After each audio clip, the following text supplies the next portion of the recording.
I caught Carl cheating, so I set up a hidden camera to get proof. Really? Well, that's it then. Time for the divorce. Hearing these incomprehensible statements, I just stared at the two of them, totally stunned. Too bad, Carl. Once I knew you were cheating, I set up surveillance cameras all over the house. This is the end for Dad, isn't it? Then, on the day, my wife Jackie and daughter Shannon called all the relatives, booked a venue, and invited a crowd. Please take a look at this, Shannon declared as she directed everyone's attention to the screen. They had set it up swiftly, ready to show the so-called evidence video. But in the next moment, everyone in the family went silent, their eyes frozen on Shannon. What? Oh, so that's what this was about. Watching the footage play, I finally understood the truth behind that video. My name is Carl. I'm 52, done with raising kids, but still very much in the workforce. In today's world, it's just not feasible to retire early. Every day, I head to the office as usual, looking forward to relaxing with a drink in the evening. The train ride to work gets harder every year. And then there are family issues on top of that. Yes, these days, my main concern is my relationship with Jackie and Shannon.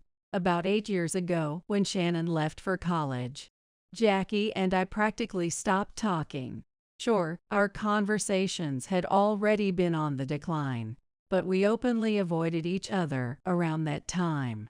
Back then, I convinced myself it was inevitable. After nearly 20 years of marriage, our conversations had mostly centered around Shannon. Once she was out of the house, I figured our silence was natural.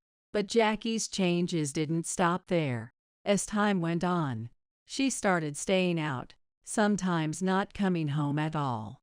Jackie, why didn't you come home last night? I was worried since I didn't hear anything from you. What's the big deal? I'm not a kid. I can do whatever I want, wherever I want. She had always been a housewife. In our early days, she welcomed me home with a warm meal and a smile. Not because I forced her, it was something she loved, and she took on the housework as her hobby. Even when our conversations dwindled, meals became takeout, and her smiles were replaced by written notes, I believed her feelings for me hadn't changed. So I was genuinely worried when I asked her. However, it seemed that somewhere along the way, her feelings had changed. That may be, but lately, this has been happening all the time. Besides, there's no sign of you eating at home. Where do you go all the time? Oh, do you want to keep tabs on me now? Just because I'm a housewife, you expect me to always be at home, greeting you with a hot meal. Or are you saying I shouldn't spend anything because it's your money? What era are you living in? She spat out these words with a look of cold disdain that made it clear she truly resented me. This wasn't the look of a wife who appreciated her husband's concern. Shocked, I tried to brush it off, telling myself she was just in a bad mood. I'm not saying that at all. It's just, disappearing without any contact worries me. You'd be wondering what was going on if I went away on a work trip without telling you, wouldn't you? I wouldn't care. Maybe I'd think you're cheating, but, honestly, I don't need to know. Anyway, I have plans today too. I won't be back tonight, so don't wait up. Hey, hold on a sec. Ignoring my words, she brushed past me and walked out the door. After that day, our conversations pretty much stopped. I'd always been the type to work long hours during the week and spend weekends catching up on rest. If Jackie was now consciously avoiding times when I was home, it was inevitable that we'd rarely see each other, even though we lived under the same roof. Before I knew it, we were practically living as strangers in the same house. And around that time, her spending skyrocketed. $1K this month, $2K last month. Isn't that a bit excessive? She had always managed our household finances.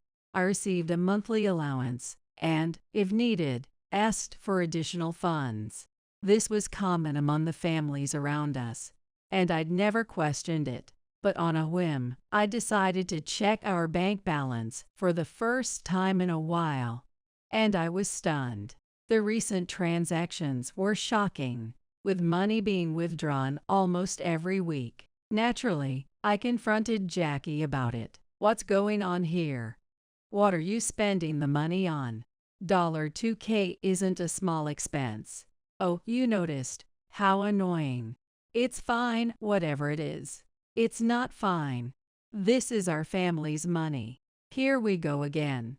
Because I'm a housewife, I don't get to spend freely. You're the one bringing in the money, so just keep funding it without complaints. She responded, barely masking her irritation. But I couldn't just let it go. For now, her spending hadn't exceeded my income. But if it continued like this, saving money would be impossible. Without savings, our future would be in jeopardy. Preparing for retirement, we needed to save every bit we could. Don't just tell me to shut up. You think shouting will make me listen? Really, what an old-fashioned approach. Relax. I'm saving on food and other living expenses. That's not the point. We're not done with this conversation. I have somewhere to be. Even a housewife needs to get out, or she'll go stir crazy. See you. My desperate plea didn't even register with Jackie. Jackie kept dodging my questions like this, brushing me off every time she went out, claiming she had plans. More than once, I had to restrain myself from reaching out in frustration, but over 20 years of being together held me back. I tried a few times to suggest that we change how we managed our finances, but Jackie, intent on her financial freedom, always refused. Her face twisted in anger. You're going to manage the money? Don't make me laugh. You're just trying to control me financially, aren't you? That's not it. Listen, please. Something's changed with you, Jackie. Maybe it's time to step back from the finances for a bit. You're trying to lock me up in this house, aren't you? I can't believe it, you're the worst. Whenever she lashed out at me like this, there was nothing I could do. To make matters worse, our daughter Shannon sided with Jackie. Ever since she'd left for college, Shannon had distanced herself, but I attributed it to her teenage independence. When Shannon would come back to the house now and then, her words cut sharply. Hey, what are you doing here? What do you mean? I'm just relaxing in our living room. You're in the way. Shannon, who occasionally comes home, always spits such harsh words at me. The sharp, raised look in her eyes, just like Jackie's, truly shows their mother and daughter. The contempt in her gaze is also the same. Holding back a sigh, I engage in conversation with Shannon. Coming home to see my parents only to find you here just ruins any chance I have to relax. I get it, but I'm tired too. I work all day. Just stop talking. You stink of old man. And yet, despite her distaste, Shannon continued coming home, and the reason was clear. Mom, can I have some money? Again. You really need to be saving better, you know. Sorry, I just had a lot of trips this month. Shannon came back solely to ask Jackie for money, never even approaching me. On the worst days, she'd grab the cash without so much as a word to me. Jackie, always soft on Shannon, would hand over the funds from the household bank account without asking me. Oh, he does make a decent salary, but we're hardly millionaires. So make him work harder. I know how it works. If he puts in tons of overtime, he'll earn more. Right. Just keep him locked up at the office. You know, that's not a bad idea.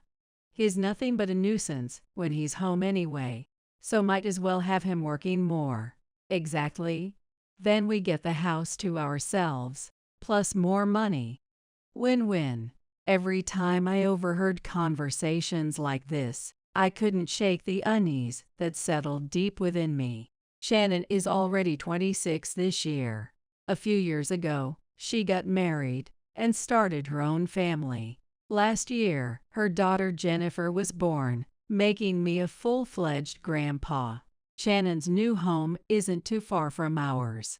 So unfortunately, her habit of asking me for money hasn't stopped. In fact, it's only gotten worse.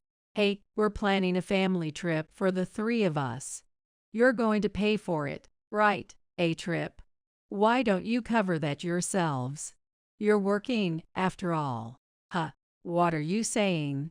You mean to tell me you won't pay so your precious granddaughter can go on a little trip? Shannon, unlike Jackie, has a full-time job. She's working in general office administration at a small company, not a flashy position, but a stable one with decent income potential. Yet, she continued to come to me for money. That's not what I meant. Carl, sorry for troubling you, Greg chimed in. Oh, don't worry, Greg. After all, that's all he's good for, handing out money. Shannon's husband, Greg, always met my gaze with a smile, never stepping in to curb her demands. Apparently, he worked as a contract employee, moving between various companies and struggling with an unstable income.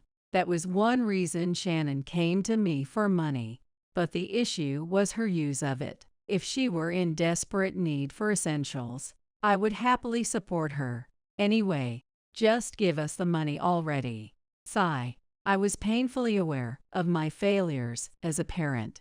How did it come to this? Maybe if I'd been stricter with her during college, things might have turned out differently. But given how things were, I wonder if even that would have helped. Between Jackie freely using my money in our virtually separated household and Shannon coming to me like a debt collector, I found it painful to stay in this family. I felt my sense of self-worth slipping away. Ironically, I ended up working more overtime, just as Shannon once suggested, because I didn't want to be at home. One evening, as usual, I stayed late at the office to avoid going back, knowing that Shannon and Greg were visiting. Every step toward the house felt heavier than the last. When I finally reached the door, the first thing I heard was Jackie's piercing voice, loud enough to make me cringe. What were you doing out this late? Cheating on me. Unbelievable. I want a divorce. What? Where did this come from? I was just working overtime, obviously. No, you're lying. If you're out this late, you must be cheating. Just wait. I'm going to get proof, right? Sure. Standing at the entrance, she greeted me with intense anger, somehow having convinced herself that I was cheating. I was too exhausted to argue, and simply gave up on trying to explain myself. After all, I wasn't cheating, so there would be no proof even if she investigated. If that investigation could satisfy her, then so be it. At least it would put her suspicions to rest. Besides, I figured any expenses from this so-called investigation would come out of my paycheck anyway. So now you're cheating too. You're the worst. I'm not. Sure, anyone can say that. You should just admit it and pay Mom a good settlement to get this over with. When I walked into the living room, Shannon greeted me with a look of complete disdain.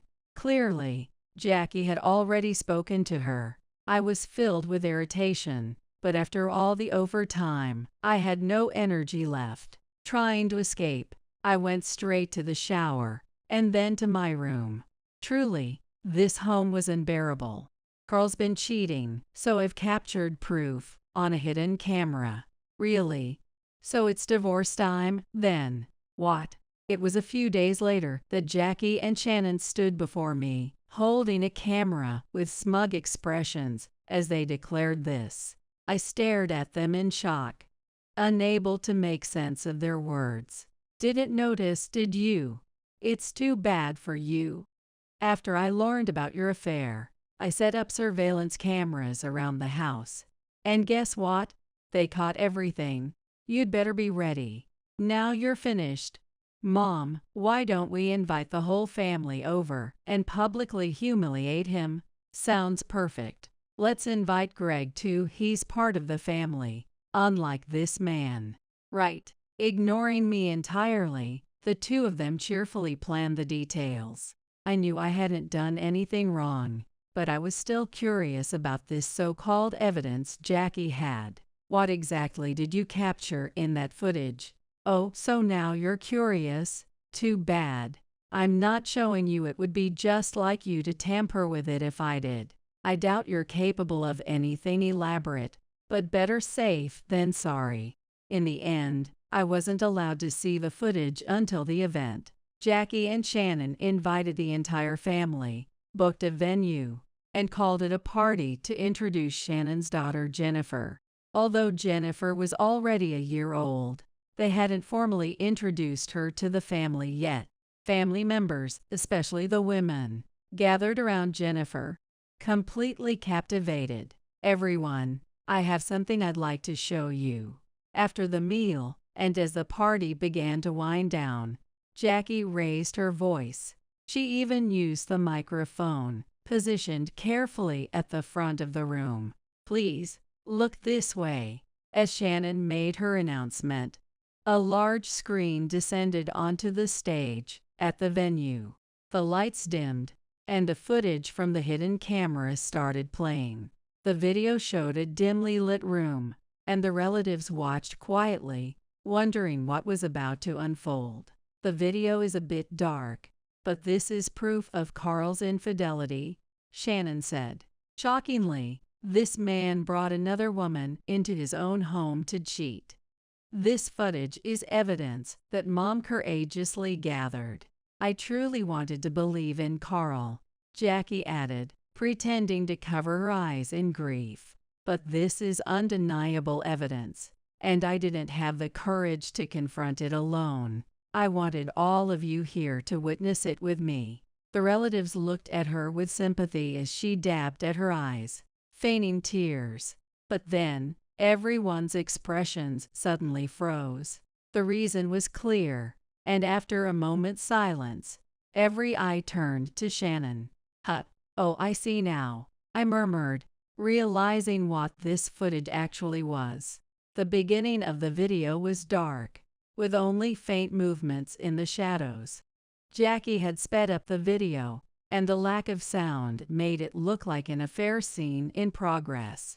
However, in one revealing moment, someone opened the curtains, letting light into the room, and the face of the alleged cheater became clear. It wasn't me, it was Greg. What is this? Greg, what's going on here? Shannon shrieked. Wait, wasn't this supposed to be Carl's affair footage? Jackie exclaimed. That's what I thought. This is our guest room.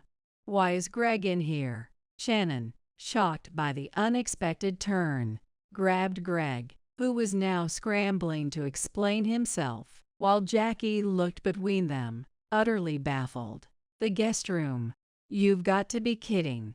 Greg's face went pale. Barely managing to suppress my laughter, I muttered, looks like Greg has something to confess. Oh, so you knew, huh? Were you setting us up from the start? Shannon, catching my remark, quickly redirected her fury from Greg back toward me. It was clear she wanted to pin this all on me, no matter what. Not at all. This is the footage you collected, remember? I just knew I wasn't cheating, so I was curious to see what the video actually showed. You think you can get away with this with some flimsy excuse?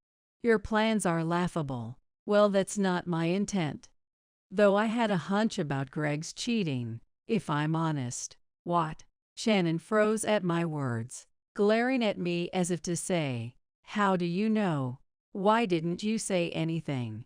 It's my business what I do with what I know, I replied. Besides, I didn't have proof, just a suspicion. Maybe you noticed something yourself. That's You've got to be kidding, Greg exclaimed, now starting to panic. Shannon, meanwhile, seemed to recover, raising her voice defensively. Fine, yes, you caught me, but if you're going to cheat, at least be discreet about it. Ignoring things once you notice them isn't as easy as pretending not to see it. What? Greg looked dumbfounded. Well, now that it's out, there's no helping it. Greg, this is it. You're paying a full compensation and child support through the divorce. Shannon snapped, quickly turning her wrath toward him when she realized she wouldn't be getting a reaction from me. But Greg, usually so gentle, immediately raised his eyebrows in anger. Don't mess with me. What did you say? With a furious glare, he began rummaging through his bag. I know you've been cheating on me, too. What? Look at this. Greg pulled out 2 envelopes, one from a detective agency, and another containing DNA test results. Worried someone at home might find them, he apparently carried the envelopes with him wherever he went. Slightly rough, as he emptied their contents onto the table, Greg continued, visibly agitated. Here, this is evidence I've been gathering for nearly a year, along with a DNA test I did with Jennifer. By the way, the results confirm she isn't even my kid. What? When did you? How long have you suspected? From the start. I ignored it as long as you kept Carl and Jackie wrapped around your finger, supplying me with money. But if you want to play dirty, I can fight back just as hard. The two of them had completely forgotten the crowd of relatives around them as they hurled accusations about their infidelities. Their behavior was beyond ugly, and I could barely stand to watch. Worse, there were young kids here. I decided to start quietly guiding the youngest family members and women out of the room, knowing they didn't need to witness this scene. Those who stayed, relatives close in age, watched with expressions of disgust as Shannon and Greg's argument only escalated. Providing money. Is that what you think I am? I'm a beautiful wife, and you're lucky to have me. Shannon spat, her voice laced with bitterness. You're just a face with a horrible personality. Greg shot back. Oh, excuse me. Look who's talking. You wouldn't even make the cut on looks alone. Meanwhile, little Jennifer was in Shannon's arms, her face twisted with distress, clearly upset by the shouting. Watching her, I wondered how I could get her out of this. Her parents were so wrapped up in their own drama they couldn't even take care of their daughter. They didn't deserve her. And for someone who's failing in looks, you certainly didn't want let me go. Greg scoffed. What's it supposed to mean? You can't even make a decent living earning way less than me. Useless man. Oh, you infuriating woman. Fine, I'll leave, but don't expect a penny more than what the court requires. He barked, looking ready to physically fight. The sight made Jennifer's face contort even more as she watched her parents' angry exchange. Realizing Jennifer had reached her limit, I stepped between Shannon and Greg. Enough. How long are you planning to throw this disgraceful display in front of family? Have some shame. This is all your fault. Shannon snapped back. Oh, my fault, I said, meeting her glare firmly. For a moment, she hesitated. I'd never been one to raise my voice, and this was the first time I'd confronted her so directly. Still, I was Jennifer's dad. I could at least step up here. Turning my attention to Jennifer, I knelt in front of her, softening my expression. Are you okay, Jennifer? Good, you're being so brave. Could you wait in the other room with Bonnie? Mom and Dad need to talk this out. Though Shannon flinched momentarily, her eyes narrowed again right after, full of defiance.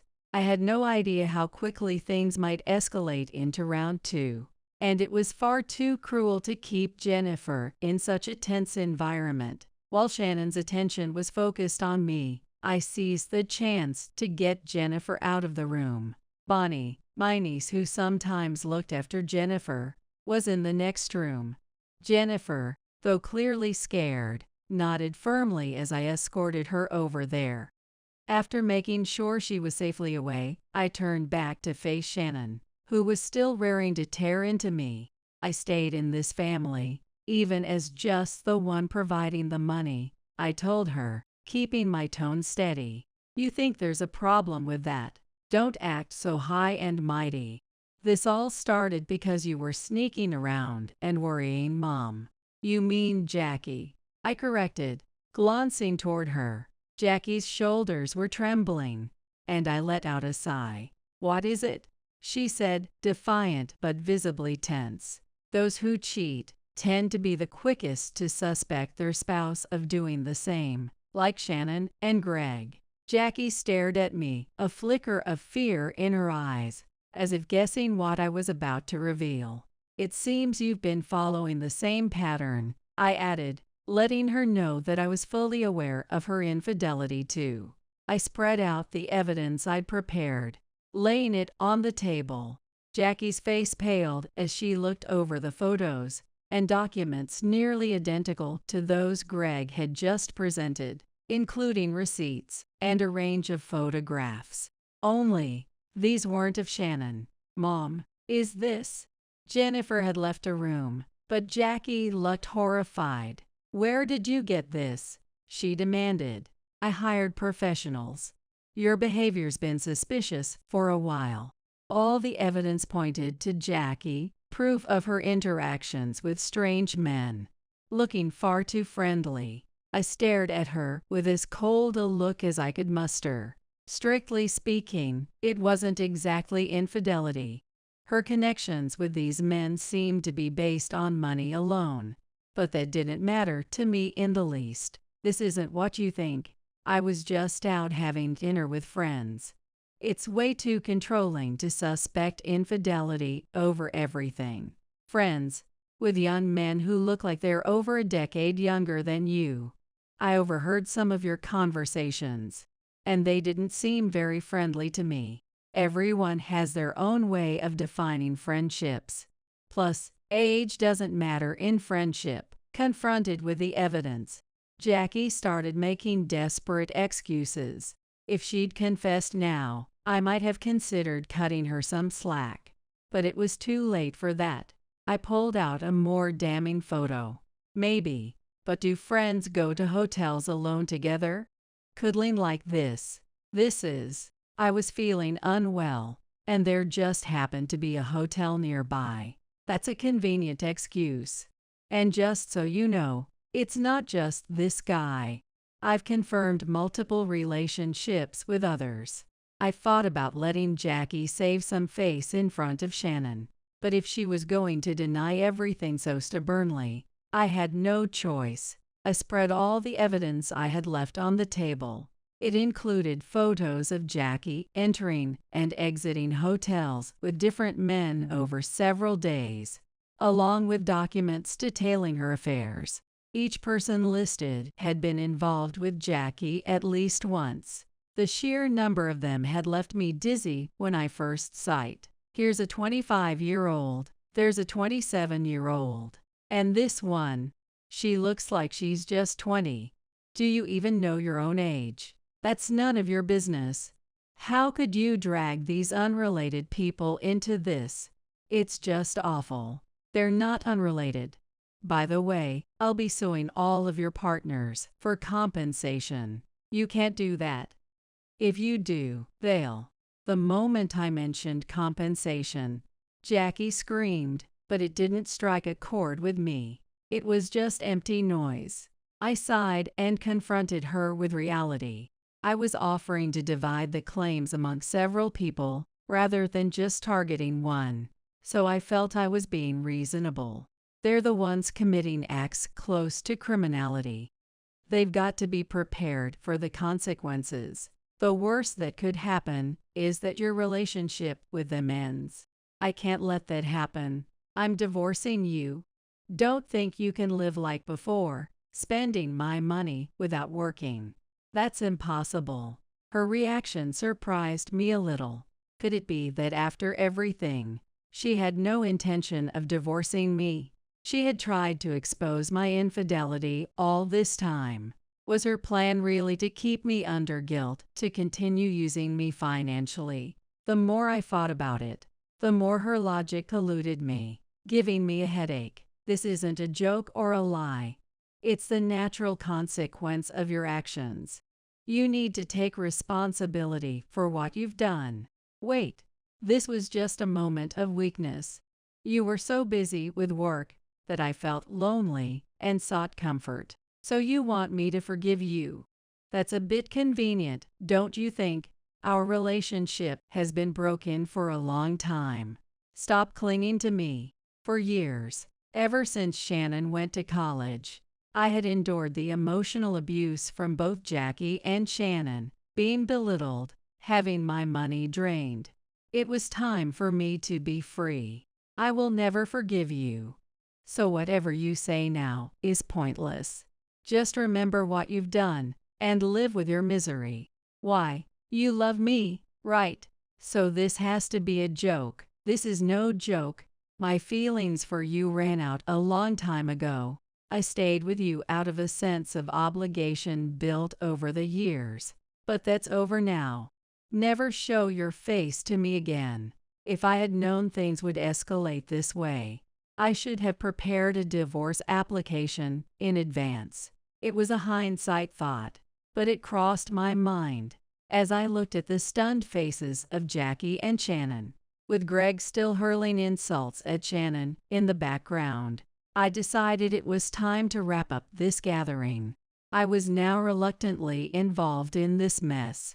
I sincerely apologize for the turmoil caused by my family's issues. I will issue a formal apology later. I will take care of all the aftermath, so please forgive us for today. Later, I presented Jackie with the divorce application and demanded compensation in court. Jackie resisted a lot, but all her objections were just lame excuses. With the help of a lawyer experienced in divorce issues, I secured a settlement that was heavily in my favor. As for the division of assets, I ended up receiving almost all of it. This was because Jackie had secretly used the shared savings account without my knowledge. Jackie resisted fiercely on this matter too, but my lawyer thoroughly explained the situation, and in the end, she reluctantly agreed. On the other hand, it seems that Shannon and Greg are having a difficult time with their discussions. They are currently embroiled in a divorce battle in court. There are numerous issues to address, such as compensation and child support, and it's said that both sides are hurling insults at each other without budging an inch, making things very challenging for the lawyers involved. Additionally, court proceedings can be quite expensive. I've heard that Shannon and Jackie are now living together, gradually paying off their debts to each other. As for Jennifer, she is currently with them, but it can't be said that her environment is ideal. I sincerely hope they resolve their issues on their own, but if Jennifer's safety is ever at risk, I'm prepared to consider taking her in. At this point, I still don't know how things will unfold, but for now I am thoroughly enjoying my newfound freedom. The fact that there are no lights on when I return home is the same as it was before the divorce. Meals are still something I eat alone, just like before. The only difference is that there's no one using my money without permission, and I no longer have to endure complaints while I relax at home on weekends. Everything has changed for the better, and I am satisfied. Moreover, at work, I've been asked if I would consider transferring to a different location. Until now, I had declined due to having a home, but it might be a good opportunity to try something new. Living in a new place, completely free from past entanglements, is incredibly appealing to me. At 52, I still have plenty of time ahead of me, and I'm ready to embark on a new chapter of my life. He doesn't look anything like me. Must be a mistake somewhere. Maybe he's not even my son. Andy said that. while openly favoring his good-looking and intelligent son over his daughter, Crystal Jacqueline. He told me our daughter should get a job as soon as she finishes middle school, and destroyed the stuff we bought for her high school entrance. I couldn't take it anymore. I packed up and left, taking both kids with me. My name is Misty. I'm your average 35-year-old stay-at-home mom, living with my husband, son, and daughter. My son, William, has always been handsome since he was a kid, so much so that people often mistook him for a girl. My friends would even say, "You should get William into acting or modeling." He's also incredibly smart, gentle, and mature. By the time he was 3, he was already conversing like an adult. On the other hand, my younger daughter Crystal is definitely the cutest girl in the world from my point of view as a parent. However, her appearance was far from what is commonly known as a pretty girl. She's a bit on the plump side, with curly hair and a round face. She's not athletic and she's slow to speak. But to me, she's the most adorable girl in the world. However, there is someone who doesn't think well of such a girl. Andy, however, clearly favors William. When he gets home from work, he only pays attention to William. If Crystal tries to join in, Andy tells her she's creepy, and trying too hard, and trying too hard. Whenever this happens, William suggests, "Let's all play together." But Andy dismisses him, saying, "Don't play with Crystal, you'll catch her stupidity." William sits uncomfortably on his father's lap. He's smart. He understands what's happening. Even my mother-in-law, Jacqueline, dotes on William and mistreats Crystal. Andy's family owns a store. His dad has passed away, so Andy is expected to take over the business. That's why we go to my in-laws once a week. Every time we visit, Jacqueline, Andy's mom, grimaces and says, "Oh, you brought Misty and Crystal again? You could have just brought Andy and William." She says we don't have to come, but if we don't, she makes snide comments over the phone, treating me like a maid. I don't want to go to my in-laws, but Andy drags me along to help with chores, so I have no choice. On this particular day, Jacqueline decides to take William and Crystal to a large local park. While Crystal is thrilled to spend time with her grandma, I have an uneasy feeling. But, tied up with chores as usual, I reluctantly wave them off. By evening, Jacqueline returns home, carrying a tired William on her back. "Oh, he's getting heavy. William's growing up," she cheerfully comments. But there's no sign of Crystal. "Jacqueline, where's Crystal?" With no hint of guilt, she replies, "I don't know. Both were looking tired, but I can't carry both. So, I told Crystal to walk back on her own." I couldn't believe what I just heard. A chill ran down my spine. I bolted out of the front door and sprinted towards the park, rolling over myself in a panic. Who would leave such a small child alone? I prayed she was all right as I burst into the park. "Mom." The moment I heard that cry, Crystal leapt into my arms. I felt the tension drain out of me. A police officer was standing nearby. "You're her mom, right? The park staff found her crying alone and called us. You shouldn't leave a small child unattended." The officer admonished me, but then patted Crystal on the head, saying, "It's good your mom came for you." I bowed my head to the officer several times and tightly held Crystal's hand as we headed home. On the way, Crystal spoke up in her innocent words. "Crystal was sleepy. Grandma said I could nap, so I slept on a park bench. When I woke up, no one was there, and I cried. Are you mad?" "I'm not mad. I'm sorry I scared you." I couldn't help but hug Crystal, who was carefully reading my expression. When we got back to my in-laws' place, Both Jacqueline and Andy sighed at the sight of Crystal. "So she's found, huh?" Frustrated, I yelled at Andy. "Do you even care what happens to your own child?" Andy wasn't ashamed. He fired back with something shocking. "I don't care what happens to her. She's ugly and not smart. She doesn't look like me at all. You probably had her with another man and are making me raise her, but that's not gonna happen." Upon hearing this, Jacqueline also chimed in. "Would have been fine if she hadn't been found. Who knows where she came from? I've never cheated. Crystal is absolutely your child. Do you have any evidence of me cheating?" I protested, but all they did was mock me. From that point on, my daughter and I never went back to my in-laws' house.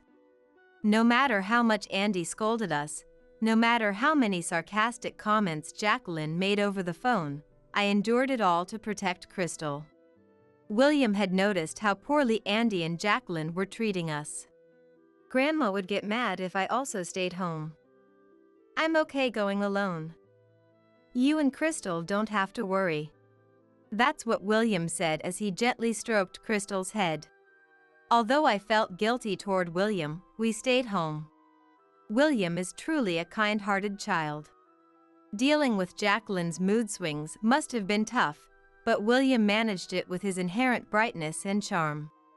I've thought about divorcing many times, but without any qualifications and being just a housewife, I couldn't fathom supporting William and Crystal by myself. So, I had no choice but to endure. A decade had passed since Crystal and I effectively cut ties with my in-laws. William had become a working adult, and Crystal was about to start high school. With a new backpack and textbooks for high school, Crystal was looking forward to this new chapter in her life. Andy still treated Crystal poorly, but we had both decided to ignore him.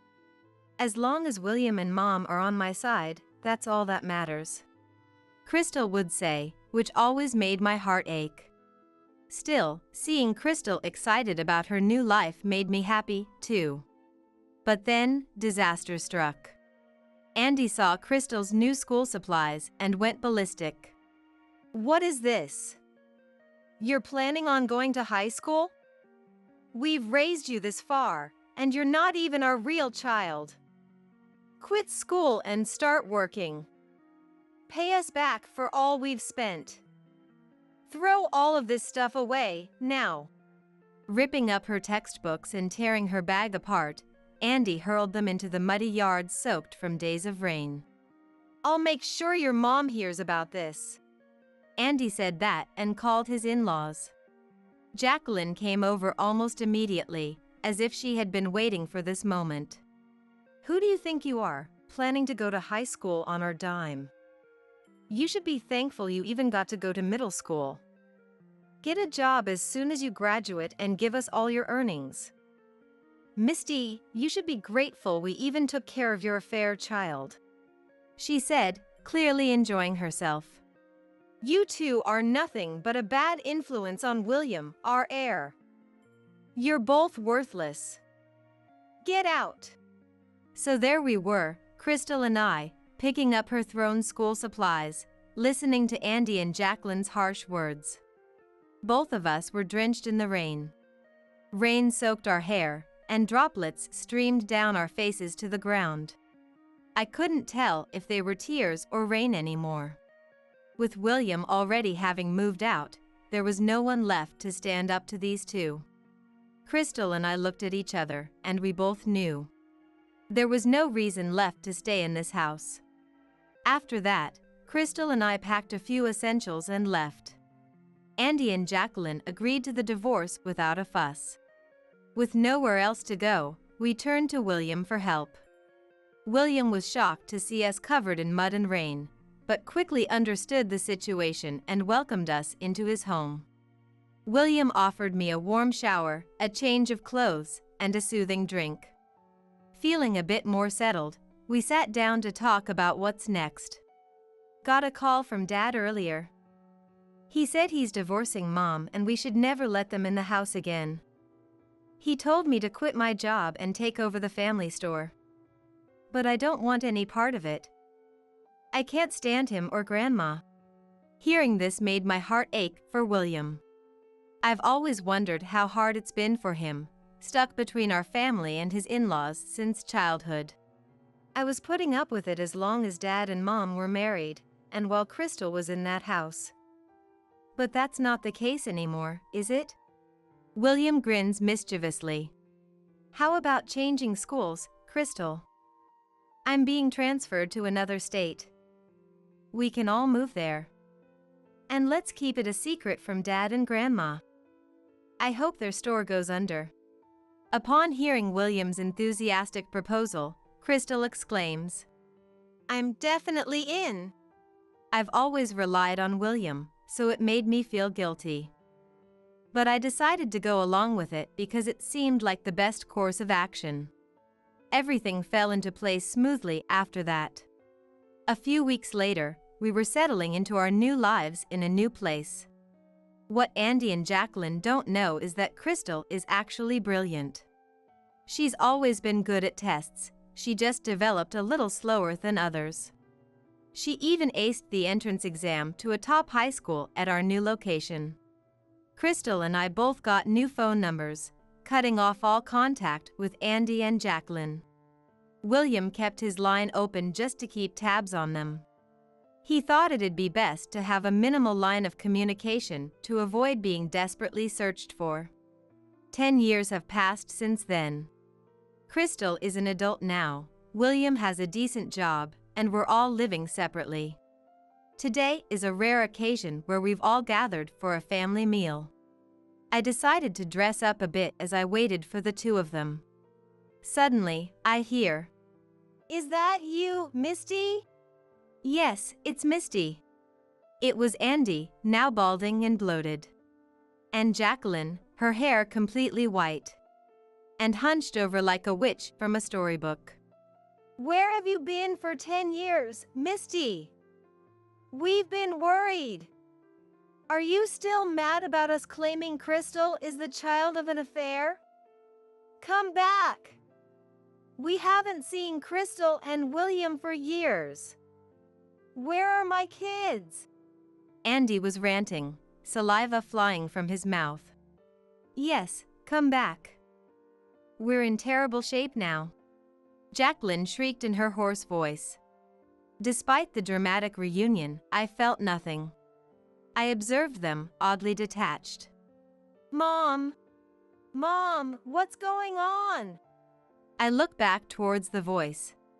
I turned to see a sharply dressed young man and a lovely young woman in a cute dress. Pointing at them, Andy and Jacqueline were speechless. Is that William and Crystal? Yes, but what are Dad and Grandma doing here? William gives a terse response. Wow, you both look incredible. Crystal, you've turned into such a beauty, I hardly recognized you.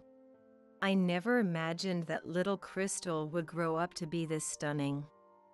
I wish I'd been there to see it. Ignoring William's question, both Andy and Jacqueline share their thoughts.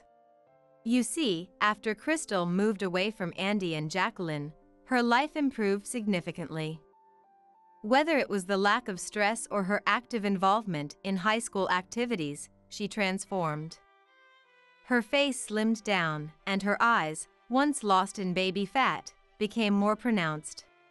Her hair, which was once unmanageably frizzy, gained a beautiful wave. Now, Crystal is so adorable that she could stand next to a celebrity and not be overshadowed. Well, since her older brother William is handsome, Crystal must have had the potential to be beautiful as well. Both William and Crystal are successful and employed by big corporations. They are the pride and joy of me, their mother, Misty. So, the family is back together after 10 years. Let's go out for dinner. I don't have money on me, but you both can pay, right? After all, I've raised you. Andy places his hand on Crystal's shoulder. She promptly slaps it away. Don't touch me, it's creepy. I've always been told I was the result of my mother's affair. I have no father, and you didn't raise me. Who are you? Crystal, now wearing heels, towers over Andy. Enough is enough, William states calmly. I won't forget what you did to Mom and Crystal. Today is the last day we're in contact. Don't bother calling again. Andy explodes with anger. How dare you speak to your parents like that? Crystal, come home and marry a local businessman's son. William, come back and save the family business. Misty, apologize and serve us for the rest of your life. Andy's temper flares like wildfire. We exchange glances and burst into laughter. Why would we want your forgiveness? What made you think that? I'm actually getting married soon, so that businessman's son is out of the question. I'm starting my own business, so there's no way I can take over the family shop. What a shame it'll go under. Both of them laugh, shaking their shoulders. Andy looks desperate. Misty, you'll come back, won't you? His needy gaze is repulsive. Why would I return to that house? Who wants to be a housemaid there? Plus, I've remarried. So, no, I can't go back. I flash the shining ring on my left hand. What? You remarried? Without telling me? I won't accept this. Andy tries to snatch the ring off my finger. But before William can step in, another man comes between us. Do you have business with my wife? No rough handling, please. Andy felt cornered by the imposing man. What's your deal? Andy retorted, trying to puff up his chest. I'm Misty's husband. As far as I know, you and Misty divorced a decade ago. I was the lawyer who facilitated the process. A lawyer? Andy seemed visibly shaken by the man, who suddenly revealed he was a lawyer. That's right, I fell for Owen, the lawyer who helped me during my divorce 10 years ago, and we started dating. A few years later, we got married. Andy's face turned even redder. A lawyer, huh? Think you're something special because you make some money? Everyone, listen to me. Misty's my wife, and William and Crystal are my kids. You're in the way. With that, Andy charged at Owen like a raging bull. But Owen dodged smoothly. What? Ah! Unable to stop himself, Andy stumbled and rolled away, letting out a pathetic cry. Oh no! Andy! Jacqueline screamed in dismay. We all watched, holding our breath, wondering if Andy was all right. Lying on his back, Andy yelled, I'll forgive you all if you listen to me now. Good, he didn't seem to be badly hurt. But the fall did appear to shake him up quite a bit. What should we do now? I thought, and Owen reassured me. I've called an ambulance. It'll be all right. Let's leave the rest to them. Crystal was fuming. You're too kind. You should have just left him. Even her angry face was adorable. Hey, our dinner reservation is soon. Let's get going or we'll be late. William reminded us. Ah, yes. Today was a special family dinner day. With a reassuring embrace from Owen, we left. We could hear Andy and Jacqueline's verbal abuse behind us, but nothing scared us now. Months later, we heard that Andy's struggling business finally went under. Owen had gotten the news from a real estate contact. For 10 years after we left, Andy had kept things afloat, surprisingly. Now Andy was blaming a fall for not being able to work, leaving Jacqueline to handle both house and work, struggling to pay off debts. Hearing this, I couldn't help but marvel at how karma works. What goes around comes around. On a sunny Sunday afternoon, I was trying on a dress for Crystal's wedding. That looks great on you. I wonder which one I should wear. To think I'd see the day I'd attend as Crystal's father, it feels like a dream. I turned around, and there was Owen, holding 2 tuxedos in his hands, smiling shyly. Divorce me right now. Though honestly, I doubt you could live alone. My husband, Sebastian, sneered at me, taunting with that smug look on his face. I once loved him, but now, I couldn't imagine feeling anything but contempt. He looked so confident, so sure he'd won. I took a deep breath, trying to keep calm. Actually, I'm fine with that. Are you sure you're okay with that? Huh? Trying to act all tough now. Sebastian chuckled, mocking me with a twisted, mean-spirited grin. His face was contorted, radiating an ugly superiority that was hard to ignore. Nothing I say will get through to him now, even though I knew he'd regret it soon enough. There was no point in warning him. I picked up my packed bags, took my daughter, and left without looking back. The next day, I could almost imagine his desperate screams echoing through the house. My name is Rachel, and I'm 37. Sebastian, my husband, who's a year older, and I have been married for 7 years. We're a dual-income couple. We have a 5-year-old daughter, Claire, and we had been living a pretty normal, happy family life. Sebastian is what people would call a high achiever. After graduating from a prestigious college, he joined a major corporation. It was almost certain that he'd get promoted to an executive position by his 30s, or so they said. We met at a gathering a friend set up for us. We dated for nearly a decade, and I have to admit, I used to feel a bit proud for landing such a good catch. But lately, Sebastian has been working long hours, and every day he comes home exhausted.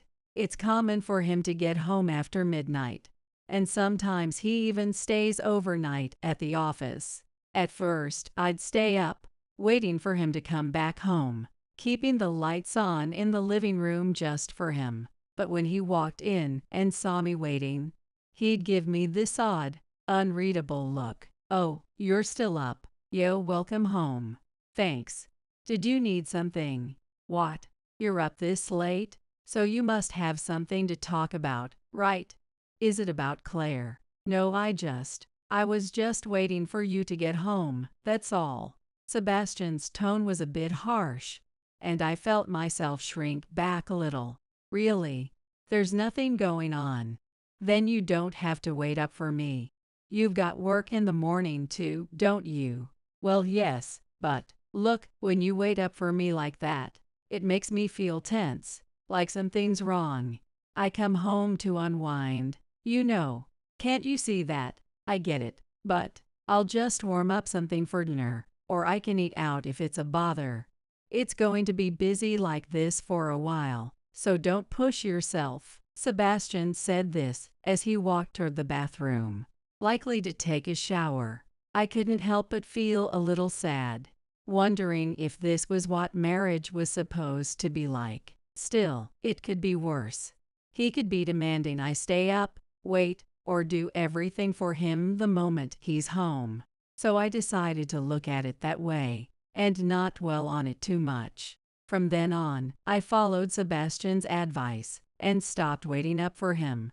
And I didn't go out of my way to take care of him when he got home late. I wouldn't say I had more free time now that I'd stopped doing those things. But once I decided not to worry about it anymore, I started sleeping soundly through the night. Feeling a bit guilty, I slept well, woke up refreshed, and went to work. Sebastian's work pace only kept increasing, and weekend shifts became the norm. "Dad, are you working again today?" Claire, hugging her stuffed animal, asked with a lonely expression. Sebastian, as if realizing the effect on her, gently patted her head. "Yay, Dad's really busy." "I'm sorry, Claire. I haven't been able to play with you lately." "It's okay, Dad. Do your best at work. Yay, I will. You know, when things settle down, how about we go to an amusement park? Really? Promise? Yeah, I promise. I watched warmly as Sebastian and Claire exchanged that promise. But unfortunately, that promise was never fulfilled. Our schedules became so mismatched that we barely saw each other anymore. And naturally, conversations disappeared too. Realizing this wasn't good, I started sending messages to encourage Sebastian. But he always replied curtly with a "yo" or "I'm fine." Well, getting a reply at all was something, I suppose. Eventually, it became normal for him to just leave my messages on read, or not even open them. Even so, I kept telling myself it was because he was just so busy with work. Then one day, what's this? I noticed an envelope left in the living room. The company name was on the edge of it. Could it be something Sebastian forgot? I thought, and sent him a message to confirm. As I expected, it was his. Is it something important? Should I bring it to you at work? It'd help if you could bring it. But are you sure you're okay with that, Rachel? Work-wise, I'm working from home all day today, so it's no problem. After dropping Claire off at kindergarten, I headed straight to Sebastian's office. Being a large company, the reception area was wide and impressive. The atmosphere was different. Everything was so polished, and the employees walking by looked sharp. Is this where Sebastian works? Feeling a bit nervous, I approached the receptionist. Excuse me, I'm Sebastian Clark's wife.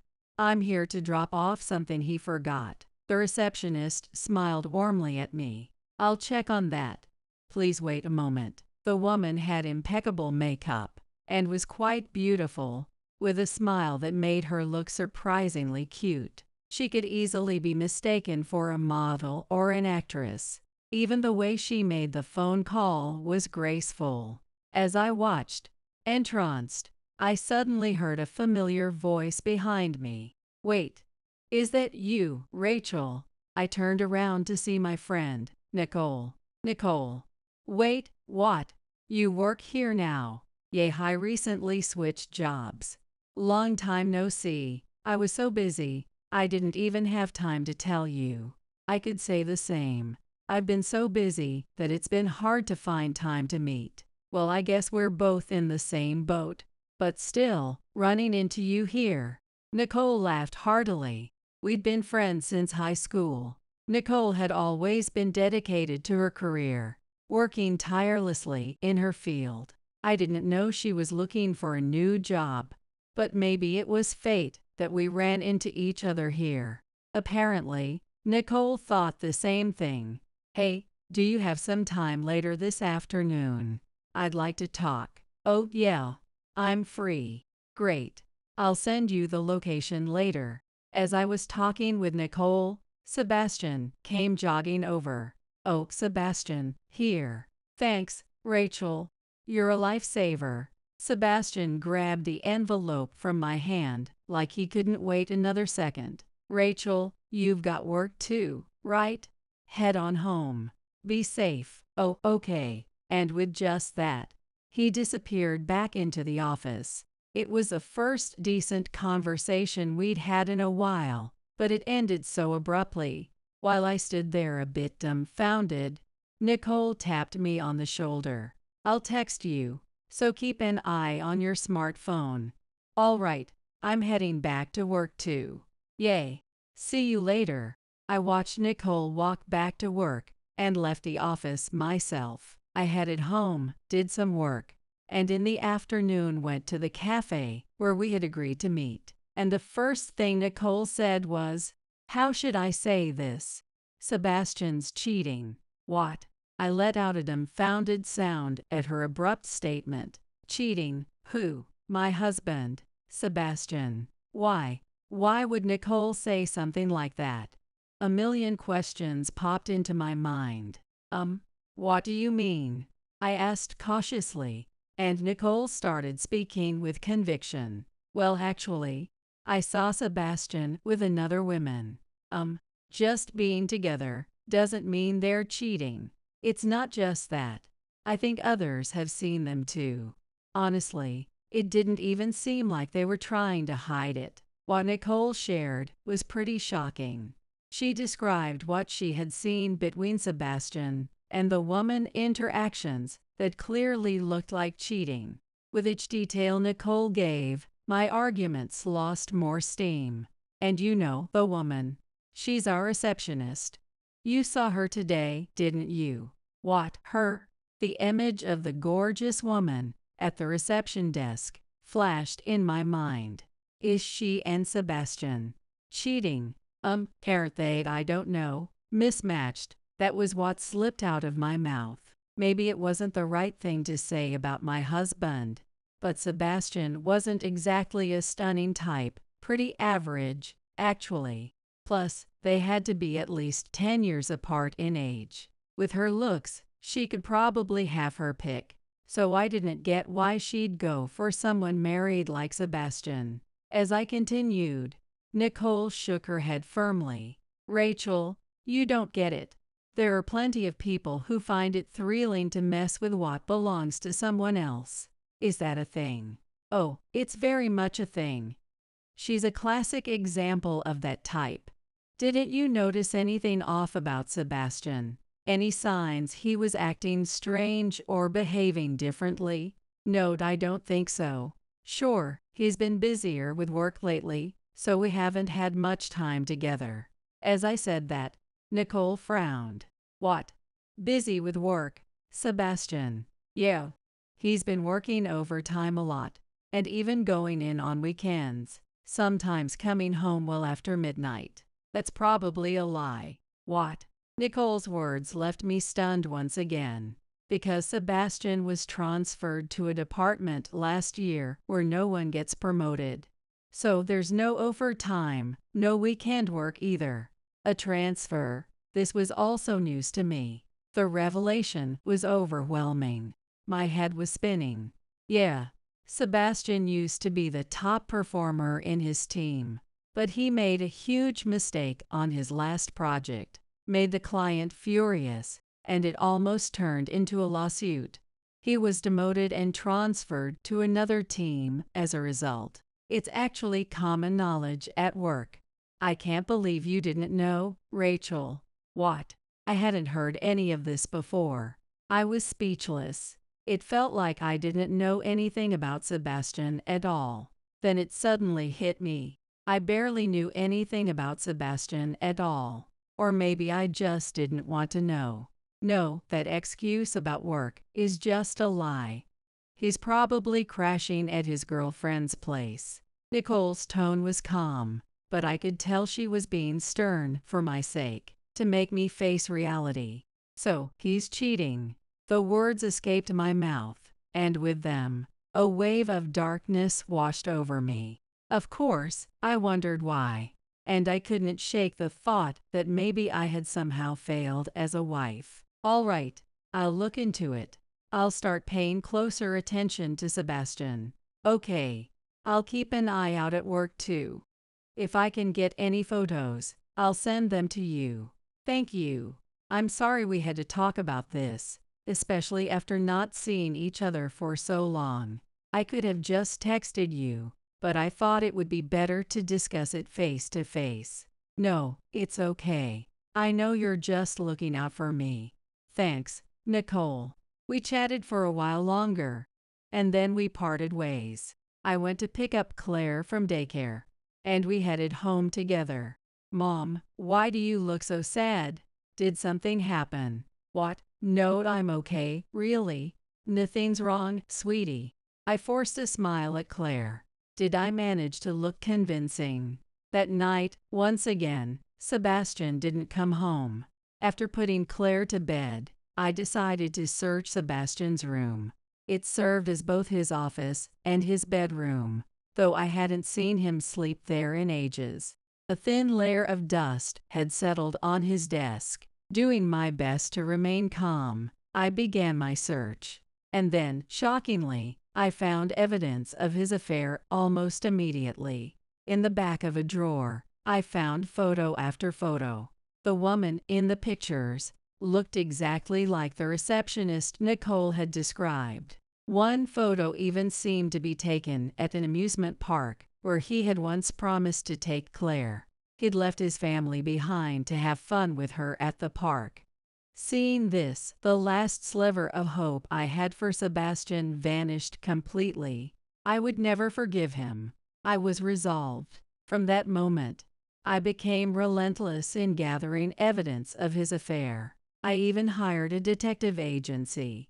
Nicole was true to her word as well, keeping an eye on things at work, and soon she sent over additional proof. A photo of Sebastian with a receptionist, Marissa, showed them standing close, looking more like lovers than colleagues. Nicole was sharp, probably even sharper than most private investigators. That receptionist, her name's Marissa White, and apparently she's been seeing several other guys besides Sebastian. And get this, each one of them thinks he's her only boyfriend, dating multiple guys from the same company. Does she even come here for work? Nicole's message practically screamed with anger. I thanked Nicole and saved the photo. The results from the detective agency confirmed Sebastian's infidelity beyond any doubt. Whenever I crossed paths with Sebastian at home, I paid careful attention to his behavior. I noticed that his frequent complaints about being exhausted were nothing but a cover. For someone who claimed to be so tired, his face didn't show any sign of fatigue. If anything, he seemed oddly refreshed. His shirt was neatly ironed, and there was a faint smell of fabric softener that wasn't from our home. Maybe he was so convinced I'd never catch on, or maybe he'd always been like this, and I was just too oblivious to notice. It didn't matter. My only focus now was gathering evidence of his affairs. At this point, I felt nothing. Any love I had was long gone, and now I was coolly calculating how best to make him pay. And as it turned out, cheating wasn't his only offense. One day, my mother-in-law, Susan, called me, and what she revealed left me speechless. Rachel, I'm really sorry, but we can't help financially anymore. We're on a fixed income, and things have been tight. We wanted to help, but it's becoming difficult. Sorry, Susan. What are you talking about? Well, I'm referring to the private school fees for Claire. What? Something isn't adding up here. Claire is going to a private school, isn't she? Sebastian asked us to help with the tuition and living costs about a year ago. Private school fees are not cheap, you know. And he also said you lost your job recently and haven't had much luck with finding something else. So you've been struggling a lot. What? No, Claire isn't in a private school, nor do we have any plans to send her to one. And I didn't lose my job either. Work is going quite well, actually. I have no idea what you're talking about. And Sebastian never mentioned anything about asking for money. What on earth has he been thinking? Wait, what? I'm confused too. That's when it hit me. This was all Sebastian's doing. Susan, actually. I went on to explain everything. When I told her about Sebastian's infidelity, she sounded utterly shocked. I felt my anger boiling up all over again. Using Claire as an excuse to scam money from his parents was beyond disgusting. I asked my in-laws to act like they didn't know anything until I was ready to take action. I kept preparing, and finally, the day arrived. It was a Saturday. Sebastian, as usual, had planned a work day with his so-called client. All right, I'm off to work now. He said it so nonchalantly, walking towards the front door, as if nothing was out of the ordinary. But right before that, I turned on the recording feature on my smartphone. Sebastian, wait a second. What is it? Oh, did I forget something? No, you're cheating, aren't you? I cut straight to the chase. What? Sebastian looked back at me, a confused expression plastered on his face. I pressed on, unfazed. Yes, cheating. With that woman at your office's front desk. Marissa White. What? What are you talking about out of nowhere? Saying weird stuff like this first thing in the morning. I'm about to leave for work. If you want to talk, I'll listen when I get home. Okay. Now can I go? Work? Don't make me laugh. You're not heading to your office. Want me to guess the address of where you're actually going? Sebastian, desperate to get away, was trying to evade. He probably thought he could talk his way out of anything with me, but there was no way I'd let him escape. When I recited the address of his mistress, Sebastian's eyes widened in shock. How do you know Marissa's address? Did you investigate me? Oh, I didn't say it was Marissa's address, did I? Well, she works at the same company, so of course I'd know her address. We send each other Christmas cards. You know, it was a weak excuse. I looked at him with half-lidded eyes, unable to bear my gaze. He looked away. Look, I've got all the proof I need, so it'd be best for you to just come clean, don't you think? Proof? What proof? Yes, proof. I dumped the contents of the envelope I'd been holding onto the floor. Out fell a pile of photographs with loud, incriminating evidence. Clear photos of Sebastian with his mistress, caught red-handed. Whoa. Sebastian raised his voice, trying to distract, but the photos just kept scattering around. He crouched, scrambling to gather them up off the floor. Oh, those are copies, by the way. Don't worry, there's plenty more. Don't worry. You. What the hell is this? What's going on? What do you want from me? What do I want? My eyes widened. Are you serious? You think you can ask me that? You're cheating on me and Claire. What were you thinking? How could you do something so low? Well, I mean, you left pictures of you two in our room like trophies. Were all those times you said you were busy with work just lies? Every single one, just to meet up with her. All those dates, those trips, I know you went on together. My voice rose, nearly yelling as I said it, and Sebastian flinched. It's been a long time since I've raised my voice like that. I glared at Sebastian as he looked back at me, scrambling for another excuse, then took a sharp breath and looked up at the ceiling. Oh, fine. Yes, I cheated. So what? Got a problem with that? He's clearly decided to just own it, without even a hint of remorse. Problem? Of course, I have a problem with that. I have one with you too. The reason I cheated is because of you. What? You haven't been fulfilling your role as my wife. I had to look elsewhere for someone who could. I expect my wife to be waiting for me when I come home exhausted from work, to serve me a warm, freshly made meal every night, to keep a perfectly made, comfortable bed ready. That's all a wife's job, and you've neglected it. I tried to put up with it, but you didn't change. So really, it's your fault I cheated. I'm not the one at fault here. Sebastian's accusations left me stunned. After a pause, a chill of realization hits me. What is this? Is this what he actually believes marriage should be like? How did it get to this point? This is downright revolting. Hold on, you used to say you didn't want me waiting up late for you, that it made you feel pressured. So I took care of myself and didn't wait up for you. For the love of.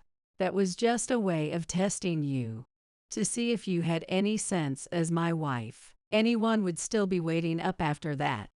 Read between the lines, will you? At this point, it's all just baseless blame shifting. How did I even end up married to this man, going along with this mess of a relationship for so long? I feel nothing but exasperation. With a sigh, I look at Sebastian, who's glaring at me. Fine, I'm done, too. I don't want to keep up a family, with a wife who won't fulfill her duties. Divorce me right now. I'm going to marry her instead. Sebastian sneers at me as he says this. Oh, but maybe you can't even make it on your own. You're just a burden to your work from home job, after all. A burden. What in the world is he talking about? No, I'll be just fine on my own. Actually, are you sure you'll be okay? What? Trying to put on a brave face. He still looks at me with that condescending smirk, confident he's won this battle. Did he even consider that just because he wants to remarry, she might not be feeling the same way? Honestly, I wouldn't be surprised if she left him high and dry instead. But at this point, it's pointless to argue with him. Sure, keep trying to act tough. Don't worry, I'll pay whatever settlement you demand in court. Consider it my last act of mercy. Oh, thank you. I take out the divorce papers I had prepared and hold them out to Sebastian. Without hesitation, he signs them and shoves them back at me. You can take Claire. I don't need her messing up my new life. I wasn't planning on leaving her with you. From the beginning, there was no chance I'd leave my precious daughter with this man. I will have full custody. All right, I'll send over the paperwork for alimony and child support later. I've already handled the house arrangements, so no need to worry. Claire. I tuck the divorce papers away as I call up toward the second floor. Claire comes out of her room. On her back, she carried a small backpack. Mom, are you done talking? All done. Shall we go? Okay, Claire answered cheerfully. I picked up the suitcase and backpack I had prepared earlier. What's going on? Sebastian stammered, visibly stunned by my level of preparation. But I had been ready for this moment for quite some time, ever since I began seriously considering divorce. Everything was packed well in advance, and I had already arranged a new place for us. All right, Claire, say goodbye to Dad. Bye-bye, Dad. Claire waved her hand with a cheerful smile. Sebastian watched with a dumbfounded look on his face. It was a surprisingly simple farewell between father and daughter, and we quickly got into the car and drove away. I knew all too well how things would end for Sebastian. On the way, I stopped by the city hall and filed the divorce papers. Now we were officially strangers. Our new apartment was fully furnished and ready to be lived in. Over time, I had quietly moved our belongings, but Sebastian, who was hardly ever home, didn't seem to notice. Claire was excitedly exploring our new place. I watched her with a smile as I began unpacking. Then, the next day, as expected, Sebastian's frantic calls started pouring in. After dozens of missed calls, I finally picked up. Yes, hello. Oh, finally. Hey, what the hell is going on? Excuse me. What's this about? I'm talking about the house. I just got kicked out. They're saying it's being torn down today. I was kicked out this morning, and before I knew it, the rest of the furniture was being moved out. Now there are construction trucks all over the place. What is this? None of this makes any sense. And why are you calling me about it? I asked, feigning innocence. Well, who else would I call? You were the only one talking about the house yesterday. Only you could pull something like this. How dare you tear down my house? I'm going to sue you. I'm not sure what you're talking about. That house is mine. As I said this, I could sense Sebastian's stunned silence on the other end of the line. Yes, that house is mine. Did you forget? It was a wedding gift from my parents. The deed is in my name, and it's my property. So what I choose to do with it is entirely my decision. I could feel the shock coming from him. Did he really think that house was his? Perhaps he assumed so simply because it had been a wedding gift, believing that as the head of the household, it would naturally be his. I decided to tear down the house and sell the land. My parents gave me the freedom to do as I wished. Even so, you could have at least told me. How could you keep something like this from me? Now I don't even have a house. That's funny. Why would I need to consult a stranger like you? Besides, you're the one who was sneaking around behind my back. I don't think you're in any position to lecture me. After I finished speaking, Sebastian muttered a feeble excuse. But I already told her. I told her I'd separated from my wife, and we'd get married, and that she could come live with me. But now there's no house. How could you do this to me? Take responsibility. You only ever think about yourself, don't you? I sighed. Why don't you just rent a place? I mean, you're supposed to be some kind of elite, right? You should have the money to rent a big, spacious, luxurious house that would make her happy. Sebastian hesitated. He still thinks I don't know he got demoted. He also thinks I haven't found out that he's been asking his parents for money under the pretense of helping Claire. But I've known all along. Is it his pride that keeps him pretending he has money? It's ridiculous, and I can't understand it. So I decided to shatter that pride for him. Oh, and remember, even if you're without a house, don't forget to keep up with the alimony and child support payments after the divorce. About that. Can we rethink things?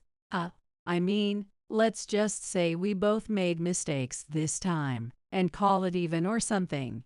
I raised my voice on purpose. I could tell, even over the phone, that Sebastian was startled. What are you talking about? You said, name the price. I'll pay it, like it was nothing. Was that a lie? That was. I was just in the moment. I have his words from that time recorded. I could replay them right now if I wanted to. Aren't you supposed to be an elite? And isn't your salary supposed to be good? So why can't you pay? Maybe you don't have that much money after all. I have it. It's just, with everything happening right now, I'm going to need cash for a while, so then just take out a loan or whatever to pay it.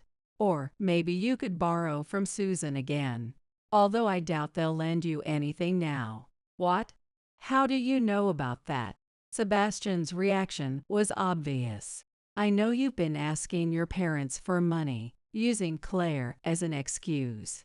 I could hear him gasp. So your salary went down, and you've been asking your parents to cover the gap, using Claire as the reason. That's truly low. You knew. And you've been bad-mouthing me too. You even told them to keep it from me, because I'd definitely be angry if I found out. Until I got a call from Susan. I had no idea. You want to look so big in front of everyone. I just don't get it. As I spoke in a sharp, casual tone, Sebastian stopped arguing. Well, your salary might be lower now, but you still get it, don't you? So you can pay the alimony and child support from that, can't you? That's all. From now on, contact me through my lawyer. Goodbye. Wait, can't we try again? The two of us. What on earth is he going to say this time? It was just a little misunderstanding. I'm sorry, okay. I apologize for cheating. So why don't we try again? Let's get back together. I'll make things right. I'll work hard to get back into a department where I can move up, and I'll stop seeing Marissa. Look, it's better for Claire to have her dad around, right? She'll be starting elementary school next year. You're not exactly making a huge income, and it's obvious you'll have a hard time. If she doesn't have her dad, she might feel out of place at school, so, no, it's impossible. There's no way we're trying again. And in case you're misunderstanding, I'm probably earning as much as you did back when you were rising in your career. What? Don't look down on me just because I work from home.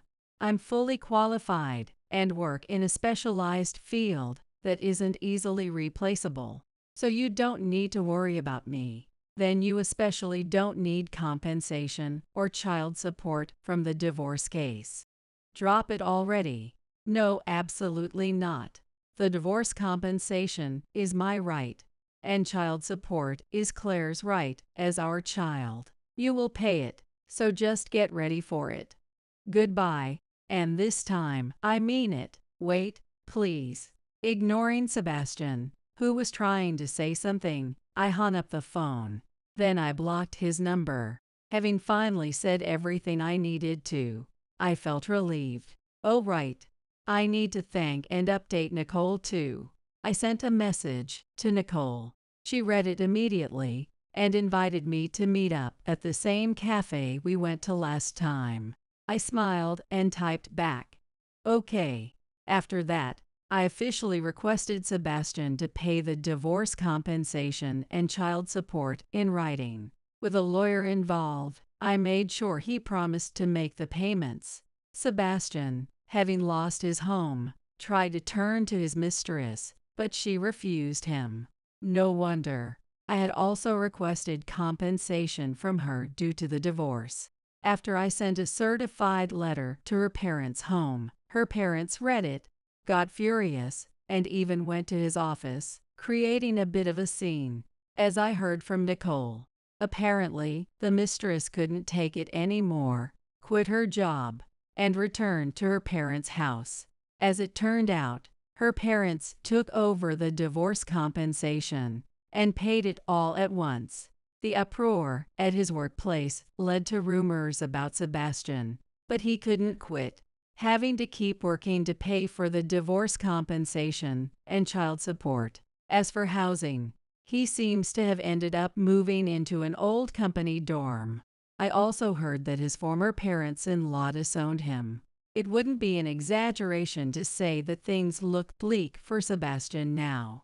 As for me, as long as he properly pays the divorce compensation and child support, I really don't care about the rest. I'm enjoying life with Claire. Work is going well, and I've been entrusted with a new project. Spending time with Nicole going around cafes has been a nice break too. From now on, I just want to protect this ordinary, peaceful life.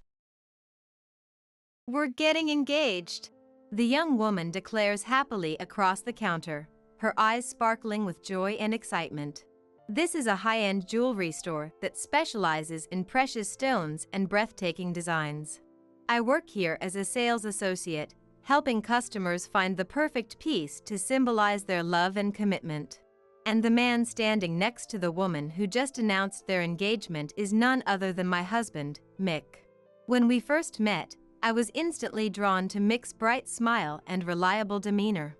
He had a way of making me feel safe and cherished, and I knew I wanted to spend the rest of my life with him. But about 6 months into our marriage, things started to change. Mick began taking more business trips and working late nights at the office. I tried to be understanding, telling myself that he was just working hard to provide for our future. But deep down, I couldn't shake the feeling that something wasn't right. And then, on this fateful day, my worst fears were confirmed. Mick walked into the very store where I was filling in for a colleague, arm in arm with a young woman I had never seen before. Even though it was just a coincidence, seeing Mick with another woman felt like a punch to the gut. My vision blurred and my heart raced as I tried to process what was happening. An engagement ring? What did this mean? In an instant, all the trust and love I had for Mick, all the happy memories we had shared, they all shattered into a million pieces right before my eyes. I'm so adored by him. The young woman, who I later learned was named Amos, gushed to me, completely oblivious to the fact that I was Mick's wife. He calls me multiple times a day, always picks me up and drops me off when we go out, and buys me anything I say I like. I'm so loved. I feel like the luckiest girl in the world. As Amos went on and on about how wonderful Mick was, I couldn't help but think about all the times I had wondered why our savings weren't growing as fast as they should have been, given Mick's salary. Now I knew the answer. He had been lavishing his mistress with gifts and attention, all while neglecting his own wife. Mick, meanwhile, had finally noticed my presence and was shifting uncomfortably from foot to foot, his face twisted into a guilty grimace.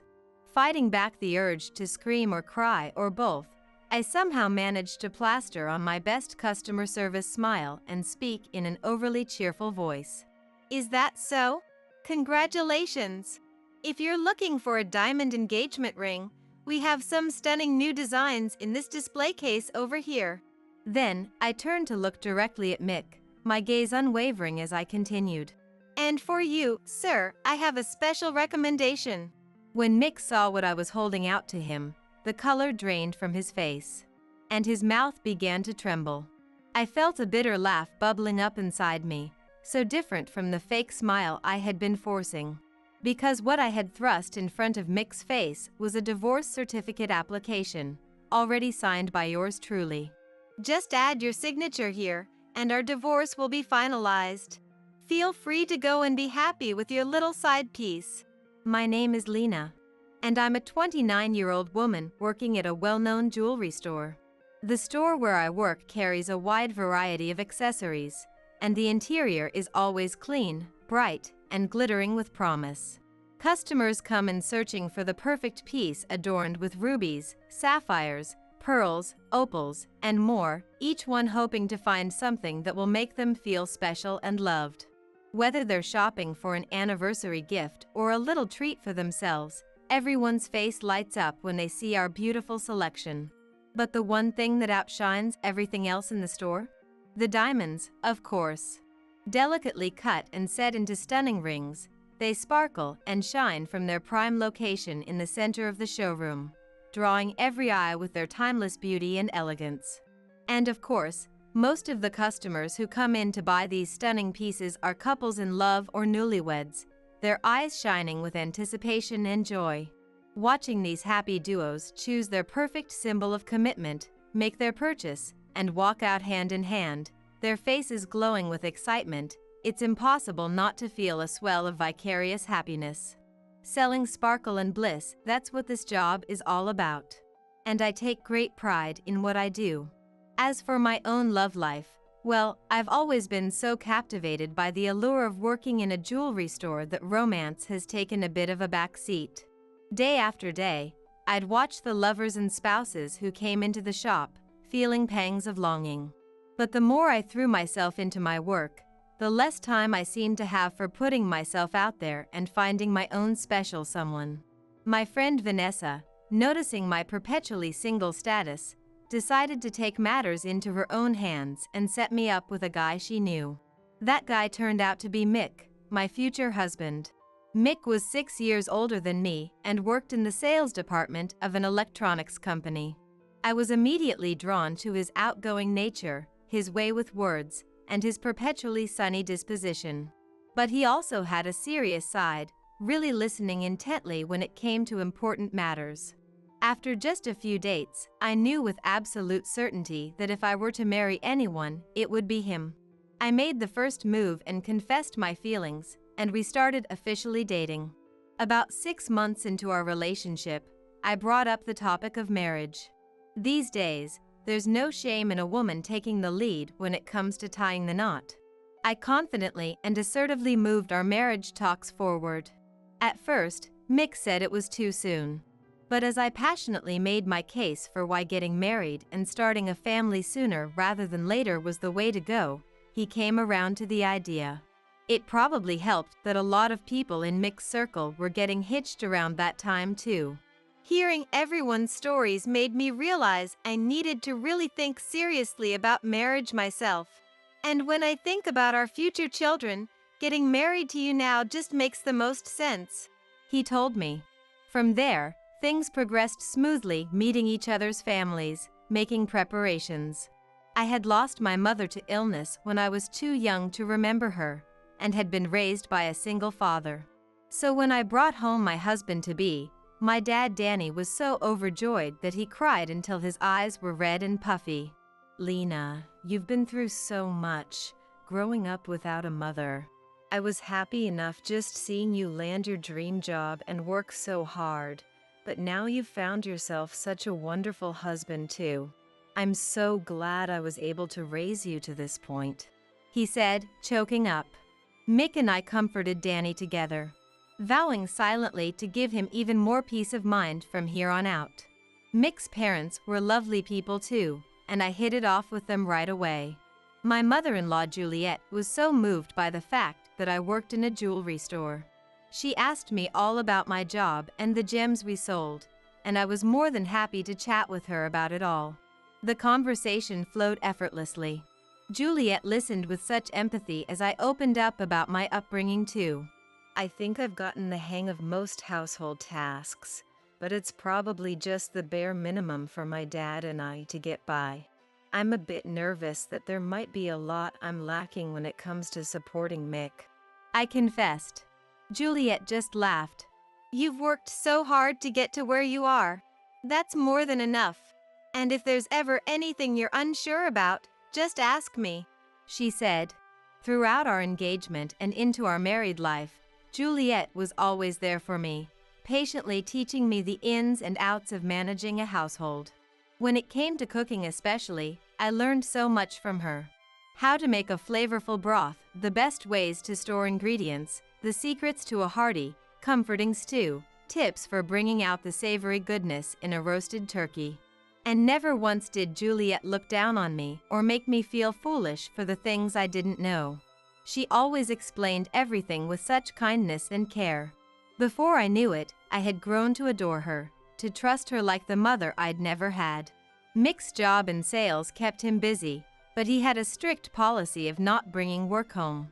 He never did overtime from the house or went out with colleagues on his days off.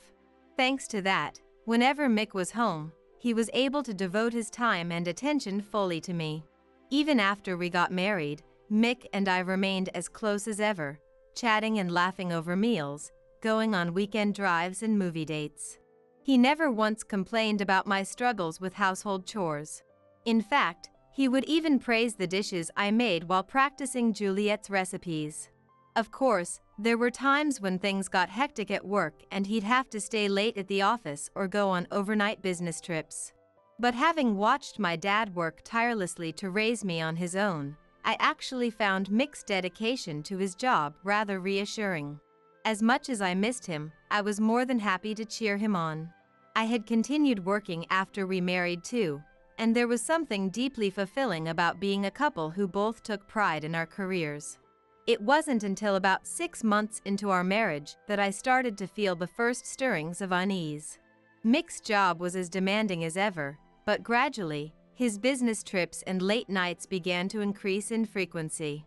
It used to be that he'd only have to put in extra hours around the end of the month, and overnight trips were limited to once or twice in that same time frame. But now, regardless of the time of month, he was coming home late more often than not, and his travel seemed to have doubled. Thinking there must be some reason for the uptick in his busyness, I asked Mick about it casually, not wanting to read into things. There's a chance I might be up for a promotion soon.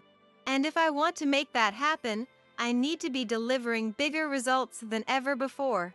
Now's the time to really buckle down and prove myself, he explained. It was a story I'd heard plenty of times before, putting in the extra effort at work when a raise or promotion was on the line. And as his wife, of course I was thrilled at the prospect of Mick advancing in his career. I told him as much, assuring him I completely understood and that I'd be rooting for him to clinch that promotion. I even mentioned it to Juliet during one of our regular phone chats. Her response gave me a moment's pause. That boy, for better or worse, isn't really the type to push himself too hard at work, she mused, sounding a bit perplexed. In the end, we both agreed that hopefully things would settle down for him sooner rather than later, and left it at that. But as the next month rolled around with no word of a promotion, I started to worry. I didn't want to nag Mick or make him feel like I was pressuring him about moving up in the company. I was working too, after all, and the last thing I wanted was to come across as some kind of money-grubbing leech. But by that point, Mick was spending nearly every week away from home, and even on the weekdays he was back, he was consistently getting in well past midnight. It felt like he'd all but stopped making time for our marriage. Needless to say, the baby we'd been planning for had yet to make an appearance. We could barely even find a moment to be together as husband and wife, let alone start a family. Is this busy period at work going to last much longer? I'm worried all this overtime might take a toll on your health, I ventured, trying to keep my tone light and casual. Mick barely glanced up from his phone, his fingers tapping away at the screen as he replied distractedly. Yeah, it's probably going to be like this for a while. Our department's been told to really step it up, so we don't get left in the dust by the others.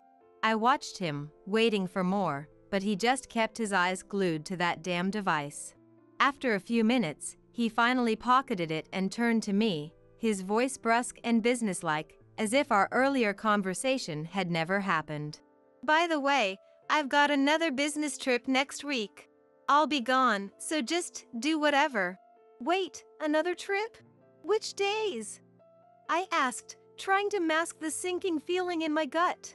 Thursday through Saturday, 3 days. Don't worry about the house or anything. Anyway, see ya.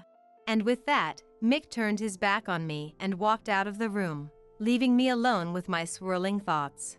It was true that even when work got hectic, Mick never really complained or expressed dissatisfaction about our home life.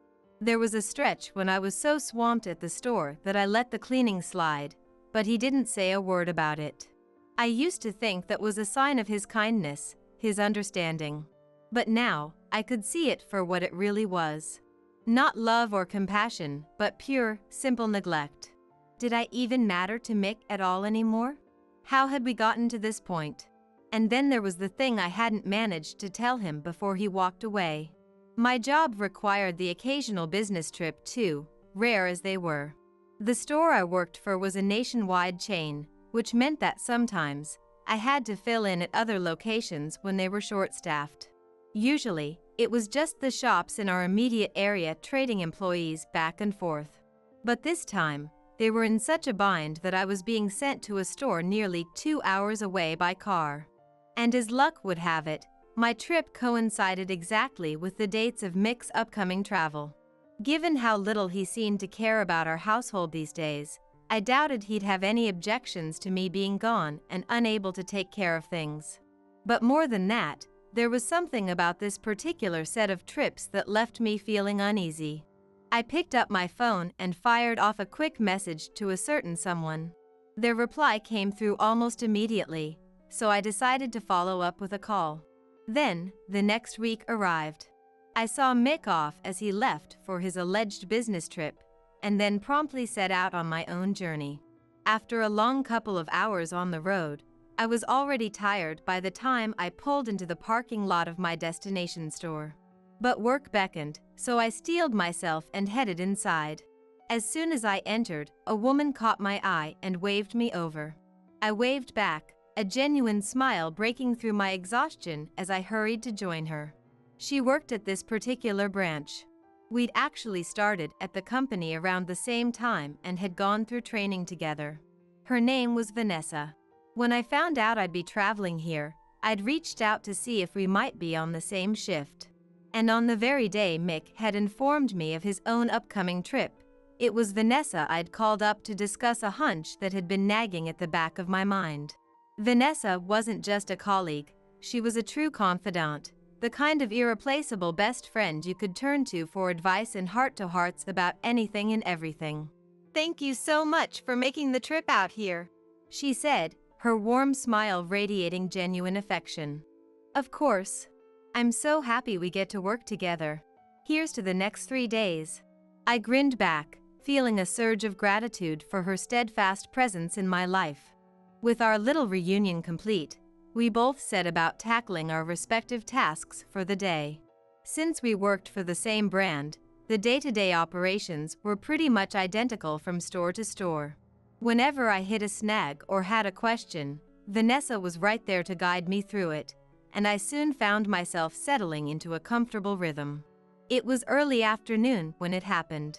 I was holed up in the employee lounge, plugging away at some paperwork, when I heard the electronic chime that signaled a new customer had entered the store.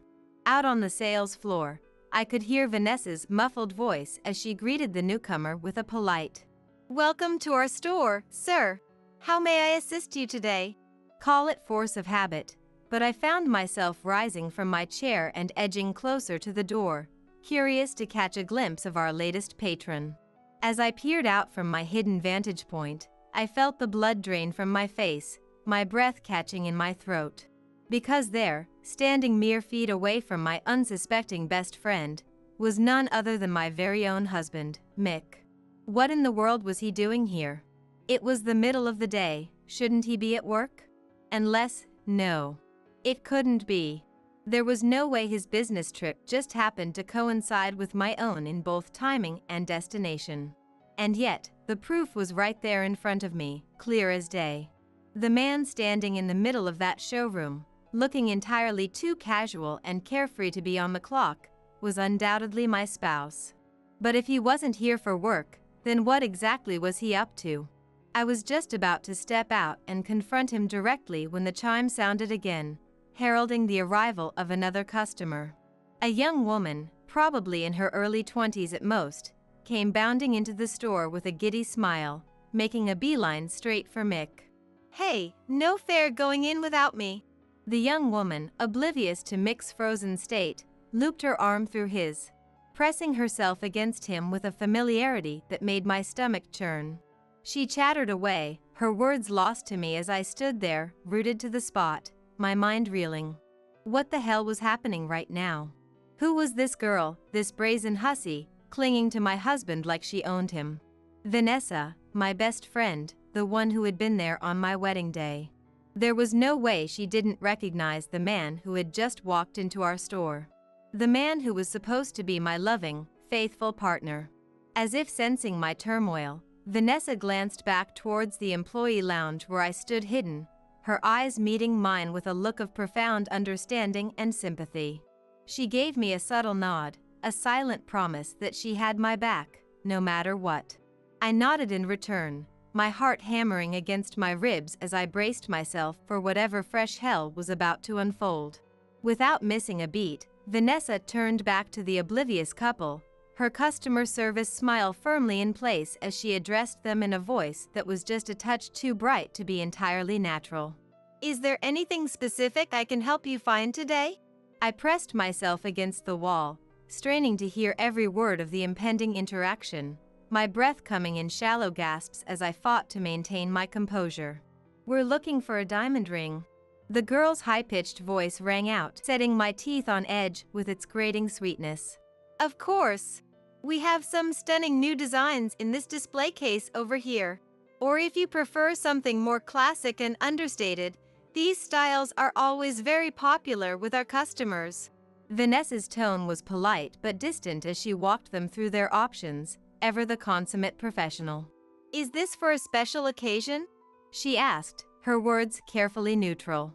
And then, the answer that shattered my world into a million jagged pieces. "Yes, it's for our engagement. We're looking for the perfect ring to symbolize our love." In that moment, it felt like all the air had been sucked out of the room, leaving me gasping and dizzy. I staggered back, my hand flying to my mouth to stifle the sob that threatened to tear itself from my throat. What did she just say? An engagement ring? But the man standing next to her, the man she was looking to pledge her life to, that was Mick. My husband. The jewelry shop is a place that delivers happiness to customers along with the brilliance of gemstones. And yet, in such a place of happiness, my happiness was shattered. My heart starts racing. Though my head feels like it's burning hot, my heart is growing increasingly cold, as if it's freezing. With trembling hands, I reach out across the office table. There, something was placed. "Oh my, are you two getting engaged?" "Yes. As soon as possible, right, honey?" The woman's voice rang out, seeking Mick's agreement. But no response came from him. I struggled to breathe, my chest tight with pain. Steeling myself, I straightened my spine and stepped back out onto the sales floor. "Welcome. I see you're looking for a diamond ring," I said, putting on my brightest smile as I approached the couple. Mick's eyes widened in shock at my sudden appearance, his face turning a sickly shade of pale as he began to tremble. That's right. The latest designs are so cute, but something classic might be better for long-term wear. It's a tough choice. His mistress chattered away, her smile blissfully unaware that she was face to face with the wife of the man beside her. I understand. It's an important decision, so please take your time and consider carefully. We have some catalogs here for you to browse as well. I handed them a selection of jewelry catalogs, my customer service mask firmly in place. Then, I turned to Mick. And for you, sir, I have a special recommendation. The moment he saw what I was holding out to him, Mick's eyes bulged even further, his unfocused gaze darting nervously to my face. I met his panicked stare head-on, my practiced smile unwavering. Because what I had handed my husband was a divorce application, already signed by yours truly.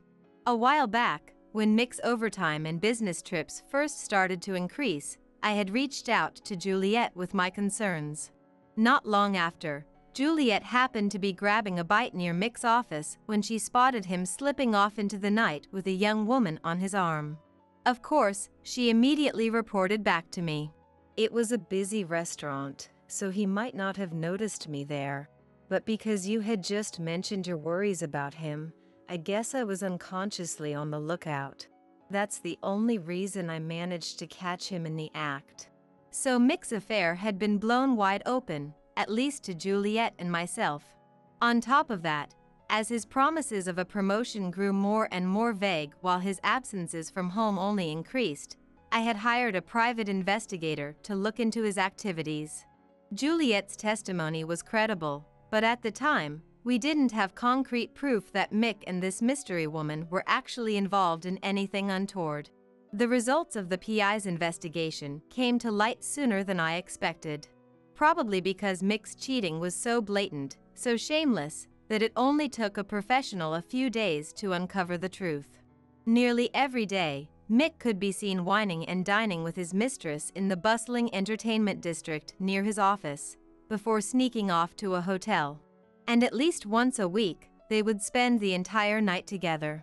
Within 2 weeks, I had a stack of damning photographs. His partner in infidelity was a woman named Amos. The same Amos who was currently simpering at my sales counter, picking out an engagement ring with my husband.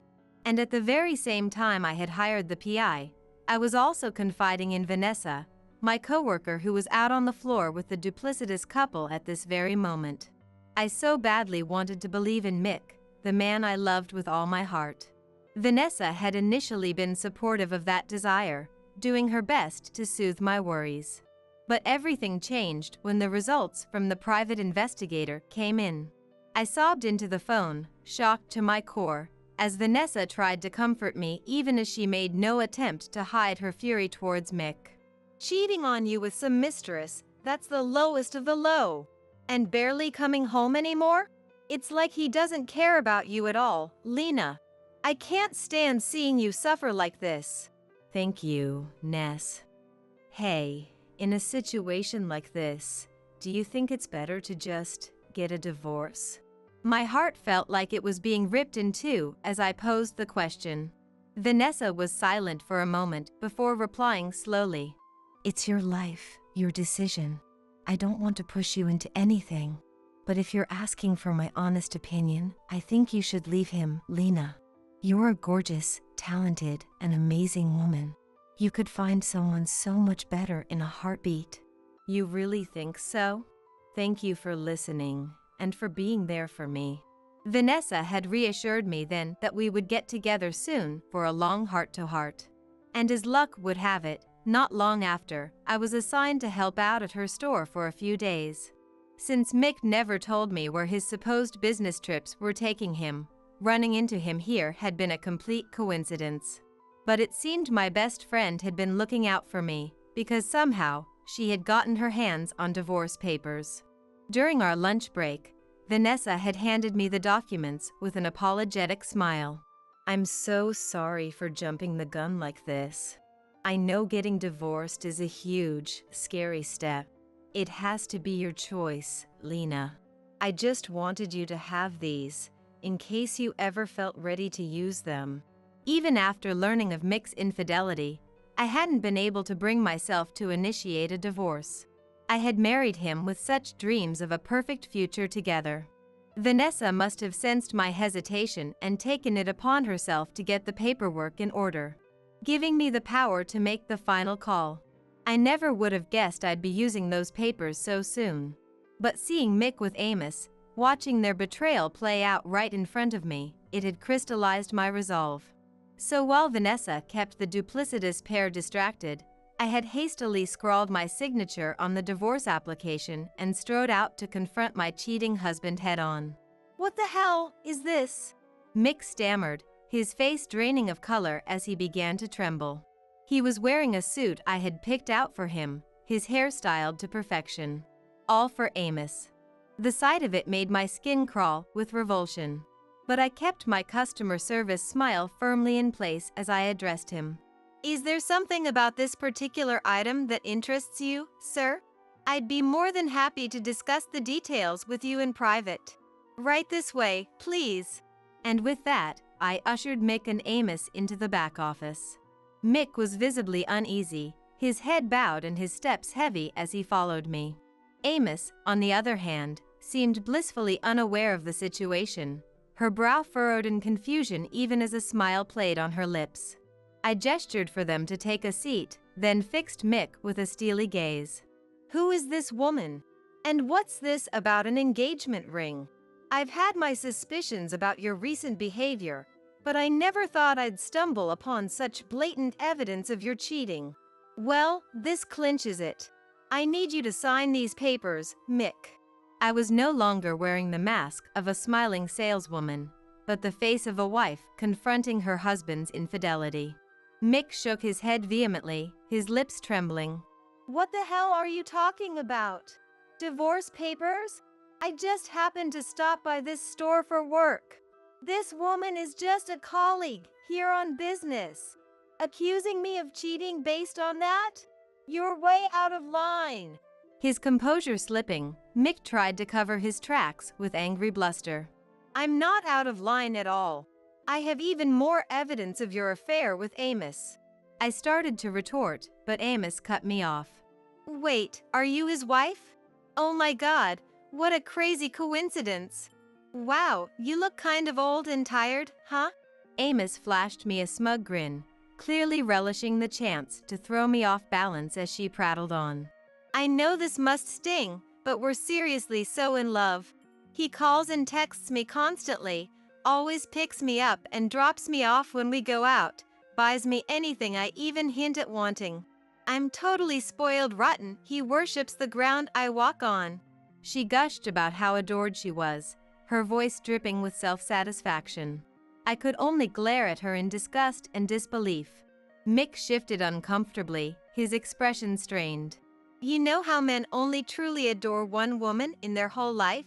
Obviously, he's going to choose a young, sweet thing like me over some near-30 hag." "Wait, just wait a minute." Mick interrupted his gloating mistress, his voice raised. "Lena, hang on, she's got it all wrong. She's just a junior colleague, tagging along for sales calls, that's it." I met his desperate excuses with cool detachment. "Is it normal for your job to involve taking new hires to jewelry stores on sales runs?" Mick sputtered, at a loss for words. He might think I was hitting below the belt, but I was only stating the obvious. His brow furrowed, his face crumpling as if he might cry. But his wounded act only fueled my anger. I was the one who deserved to be in tears right now. It was a momentary lapse in judgment. She's a new hire, so naive and cute. But I swear, it ends now. Marriage is completely off the table. Please, I'm begging you, forgive me." Mick braced his hands on the desk and bowed his head in a deep, pleading apology. Amos's eyes went wide with shock. "What? What are you saying? You told me you were going to divorce her and marry me. You shut your mouth." Mick snapped at her, making her flinch back in fear. I watched their back and forth, my expression unchanging as I shook my head. Trying to backpedal now is pointless. I can't trust a word you say. And even if you did end things with Amos, the fact remains that you've been neglecting our marriage to carry on this affair for who knows how long. I can't stay with you after that. Let's get divorced today. Go on, sign the papers. Now. You can't expect me to just sign something like that out of the blue. Why are you two even fighting? Mick says he loves me the most. Mick refused to sign, and Amos chimed in once again. Let me make this crystal clear. I have evidence of all your indiscretions from a private investigator, and Juliet knows everything too. Don't think you can wriggle your way out of this. Divorce is your only option. If you won't sign, I'll take you to court. With that, I folded the divorce papers and shoved them forcefully into Mick's pocket. Seizing the opportunity, Mick grabbed my arm in a vice-like grip. Don't do anything crazy. I said I'll make things right, that I'm breaking it off with her. You're hurting me, let go. And stop making a scene in the store. As we grappled, Amos inserted herself into the fray once more. Why are you leaving me? What's so great about your old hag of a wife? 1 minute he was piling on the excuses, the next he was petulantly refusing to divorce. And every time we tried to talk, Amos would interrupt to brag about her relationship with Mick. Nothing we said seemed to get through to either of them. Seeing me at my wit's end, Vanessa picked up the store phone. She quickly called security, probably sensing the danger as Mick put his hands on me. Within minutes, both Mick and his mistress were being dragged out of the store by security guards. Mick looked disgruntled to the very end, but he had brought this on himself with his cheating. It was all his own fault. That was rough. But you were so brave, standing up for yourself and declaring you want a divorce. Inside the store, which had regained its former peace and quiet, Vanessa smiled at me. No, in the end, I'm partly to blame for causing a disturbance. I'm sorry for the trouble I've caused the store. And thank you for having those divorce papers ready. I've been carrying them around because I was worried about you. The choice is yours, but I just want you to be happier. Nodding, I felt tears spring to my eyes. I had a best friend rooting for me. Juliet and my own father were watching over me too. I resolved then and there that I wouldn't let this break me, that I'd find happiness on my own terms. And when I returned home after finishing my stint at the other store, it seemed Mick had beaten me there. His shoes and coat were in the entryway. Just seeing them was enough to fill me with a chill of pure loathing. Look, I mean it. I'm done with that girl. So please, reconsider the divorce. Mick was waiting for me in the living room, groveling with deep apologies. But no amount of bowing and scraping now could undo his repeated betrayals. Besides, Vanessa had once told me that cheaters never really change their ways.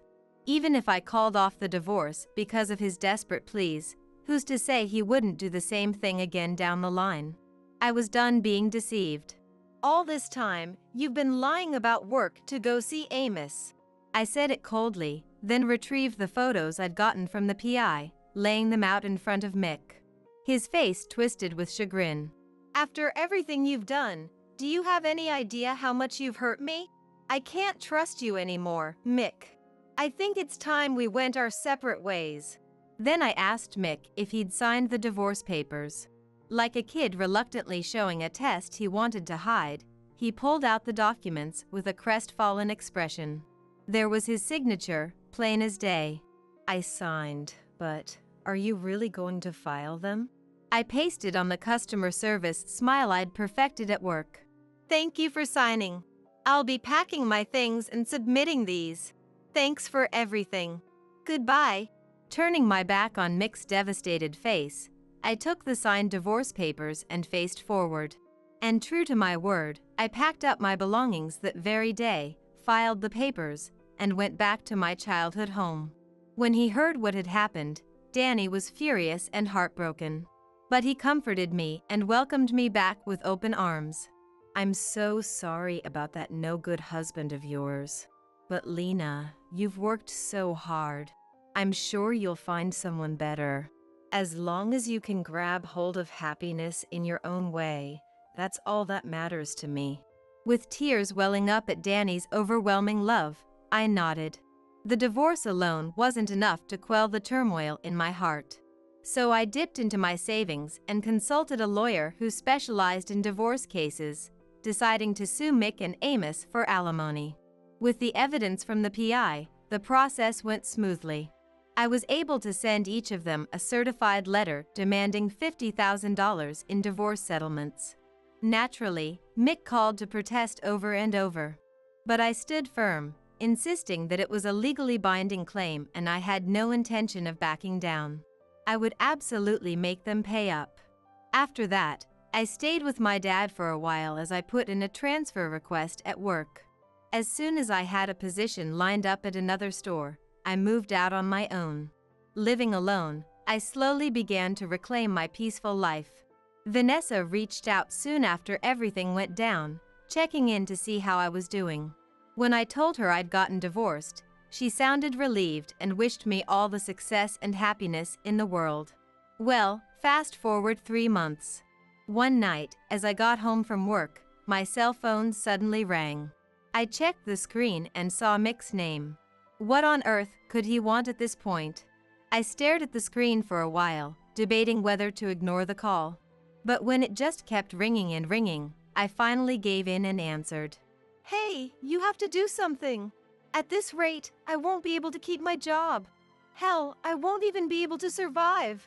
Mick's voice was on the verge of tears as he launched into a rambling tirade. It seemed that after the alimony payments and the credit card bills he'd let pile up, his debt had ballooned out of control. And now that he couldn't lavish gifts on Amos like before, she'd apparently given up on him too. To make matters worse, because Amos was his junior at the company, the whole office had witnessed his pathetic display when I confronted him with the divorce papers.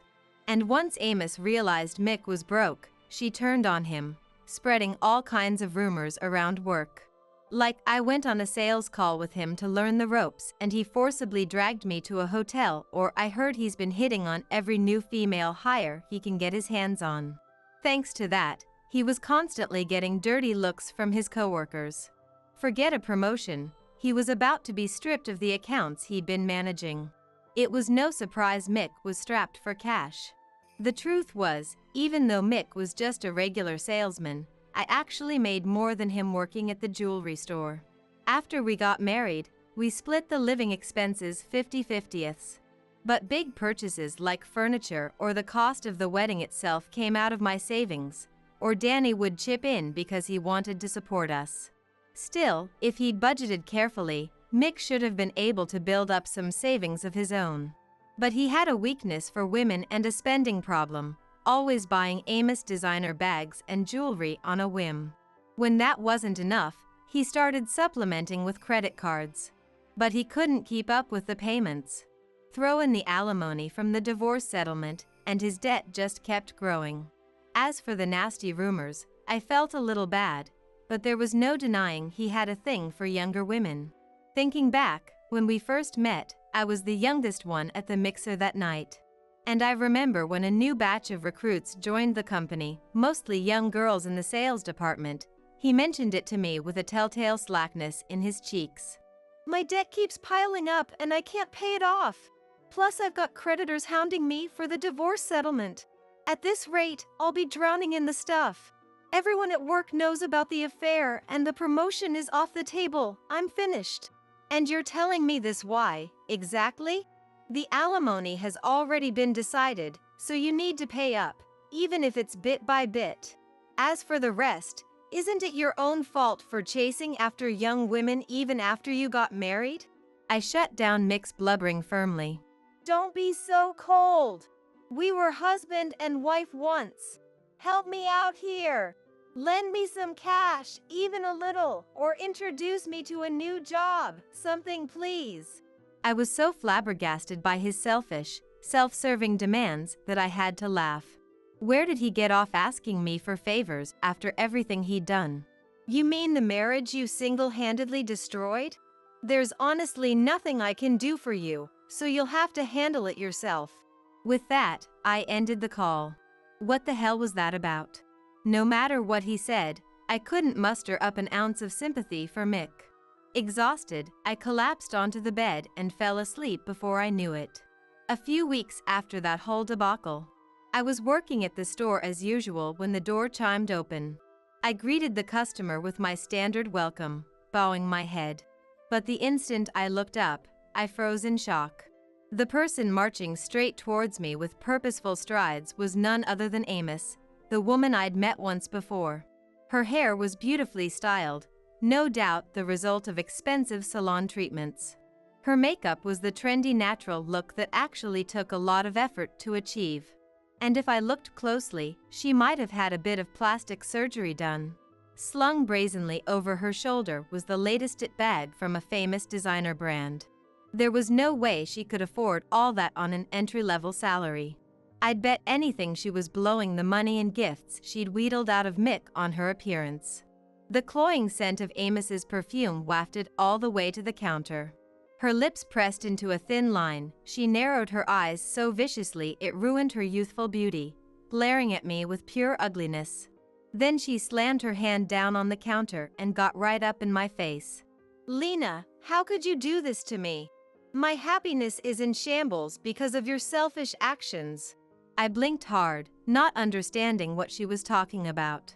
How had Amos even figured out which store I was working at now? Had she been going around to every branch of the same brand, trying to track me down? If so, her tenacity sent a chill down my spine. Ever since he ran into you that day, Mick stopped loving me. He used to spoil me rotten, give me anything I wanted. I'm not sure what you're referring to. And please keep your voice down in the store. Ignoring my attempts to calm her, Amos cut me off and kept right on causing a scene. And nobody told me he'd be broke if you divorced him. I wanted him to leave his wife for me and marry me instead, because he was loaded and treated me like a princess. This is the worst. And why are you demanding alimony from me too? I just wanted to be loved and happy. You've completely ruined my life. Amos's shrill, hysterical screaming echoed through the store. Other employees started emerging from the back, and passersby began to gather around as well. This kind of disturbance could seriously damage the store's reputation. I had to do something. But before I could frantically formulate a plan, Amos's hand shot out. She lunged across the counter, trying to grab me. You! If you just stayed out of the picture from the start, I could have been pampered and adored and blissfully happy forever. Amos continued to wail and sob. After that, one of the employees ducked into the back room, and it wasn't long before the police arrived on the scene. They promptly took Amos into custody. Let me go! You're trying to make me out to be some kind of criminal? There's suspicion of interfering with business operations, but we'll get your full statement later. The officers said calmly as they surrounded Amos and dragged her out of the store. Honestly, the nerve of causing not one but two disturbances in my workplace. It was more than I could stand. I apologized profusely to my coworkers for the trouble I'd caused the store, and thanked the person who'd called the police from the bottom of my heart. Of course they couldn't just let it slide, so a few days later I had to go explain the situation to the higher-ups at corporate. Mick's affair, Amos's outburst, it was all so humiliating to talk about, but this was part of being a responsible adult. In the end, my only punishment was a warning to reaffirm my commitment as a store manager. No concrete penalties. I vowed to buckle down and throw myself into my work with renewed focus. That momentary commotion didn't put a major dent in our sales, and the days passed smoothly.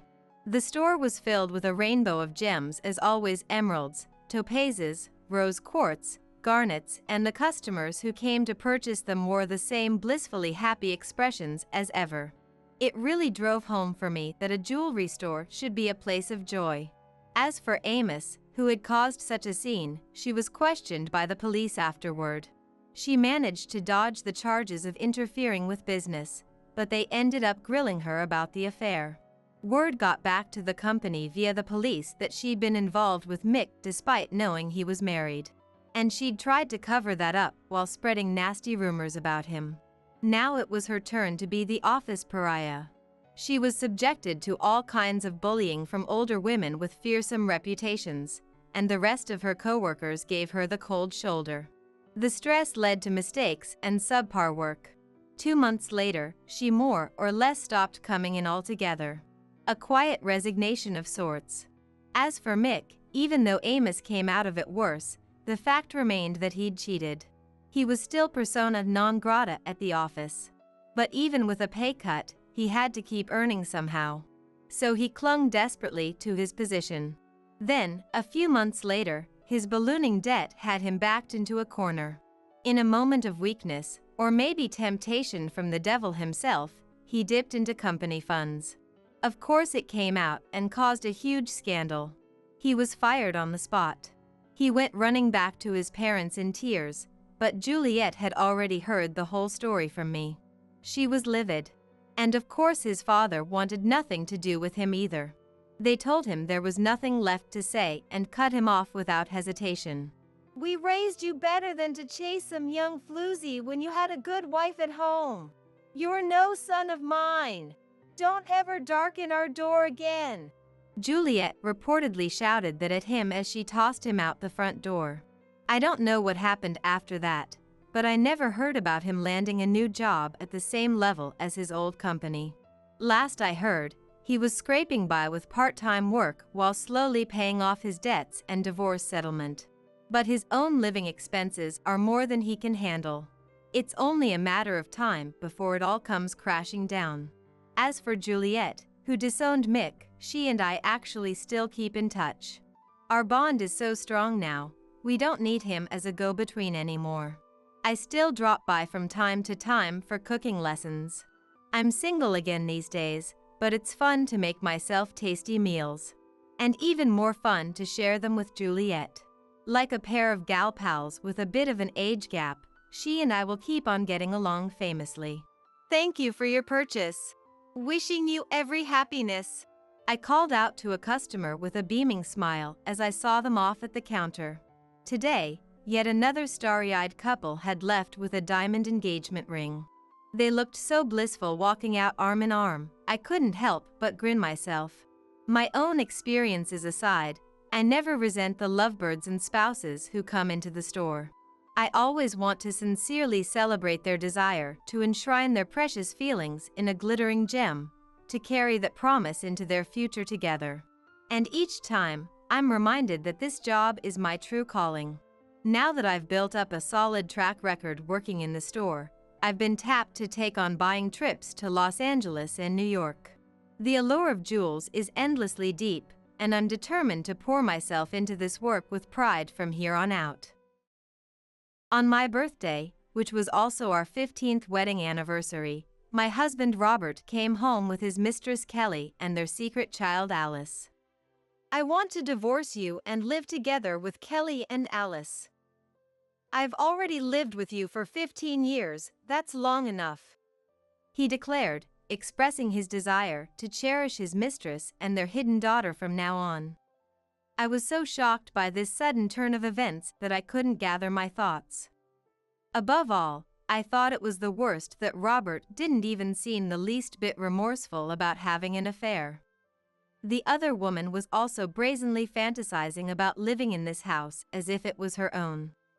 When I live here, I'm going to buy that sofa the famous actress recommended, she exclaimed as the carefree conversation progressed on its own, until it was stopped by my daughter Rebecca. What are you talking about? She demanded, her single sentence bringing Robert and Kelly's chatter to an abrupt halt. And with the next words Rebecca uttered, the situation began to change. My name is Sarah. And I'm currently a 40-year-old housewife. My husband Robert is the picture of perfection. He's found success in his work as an education commentator, earning an annual salary of $200,000, and he devotedly engages in childcare as a father on his days off.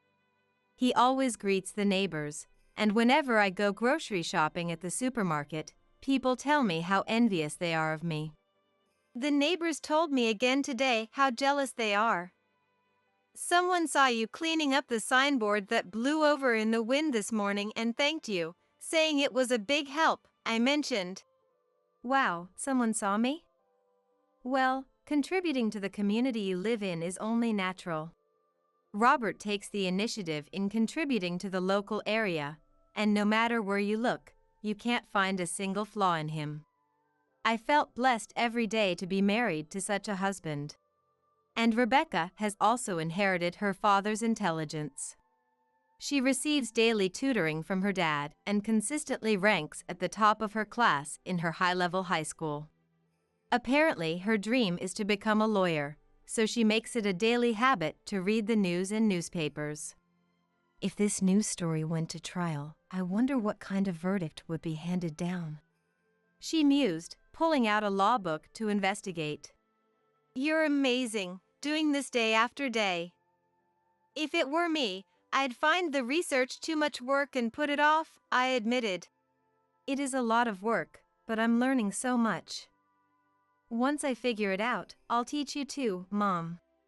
Both Robert and Rebecca are extremely bright, so as the only average housewife, I felt a bit of impatience at times. Living with you two sometimes makes me feel inferior, like I have no redeeming qualities. Maybe I should study something too. Really? I actually think you're more amazing than me, Mom. Rebecca countered, and we passed the days in trivial everyday chatter like that. Then one day, Robert brought this up. Come to think of it, Sarah's 40th birthday is coming up soon. What should we do this year? I'll go buy a cake. Oh, then I'll make dinner that night. Robert and Rebecca were suggesting ways to celebrate my birthday. Thank you, just the thought alone makes me happy. I expressed my gratitude, getting excited for my birthday. That's when Robert suddenly changed the subject. Sarah's 40th birthday is one thing, but it's also the day of our 15th wedding anniversary, he pointed out. Oh wow, 15 years is a milestone anniversary, isn't it? That's right, we had gotten married on my birthday. Since my birthday and our anniversary overlapped every year, he had always prioritized celebrating my birthday. Even though we never celebrated our anniversary, Robert still remembered it. You remembered. I choked up with joy from the morning. Well, look forward to the big day. I'm not good with surprises, but maybe I'll make an effort for you and Rebecca. He said, which made me so excited for my own birthday. Then a few days later, on my actual birthday, Robert and Rebecca were up preparing from the morning, making dinner and going out to buy a cake. Since it was my birthday, they told me I could go shopping or relax in my room, whatever I wanted to do.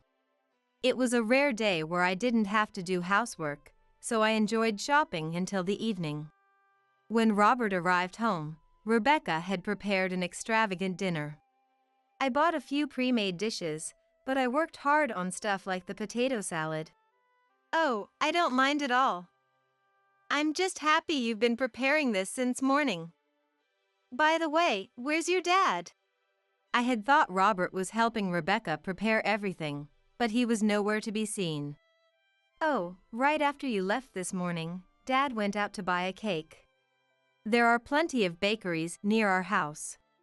And yet, he had been gone since morning without returning until evening, so we started to worry. When I called him, Robert said he would be back soon. There was background noise on the phone, and it sounded like he was in the car. Oh, Robert, I wonder if he went all the way to a distant shop to buy it for me? Maybe. Remember when you saw that cake on TV and said it looked delicious? He might have gone to get that one. We eagerly awaited Robert's return with the delicious cake. 30 minutes later, Robert came home carrying a cake box. Sorry I'm late.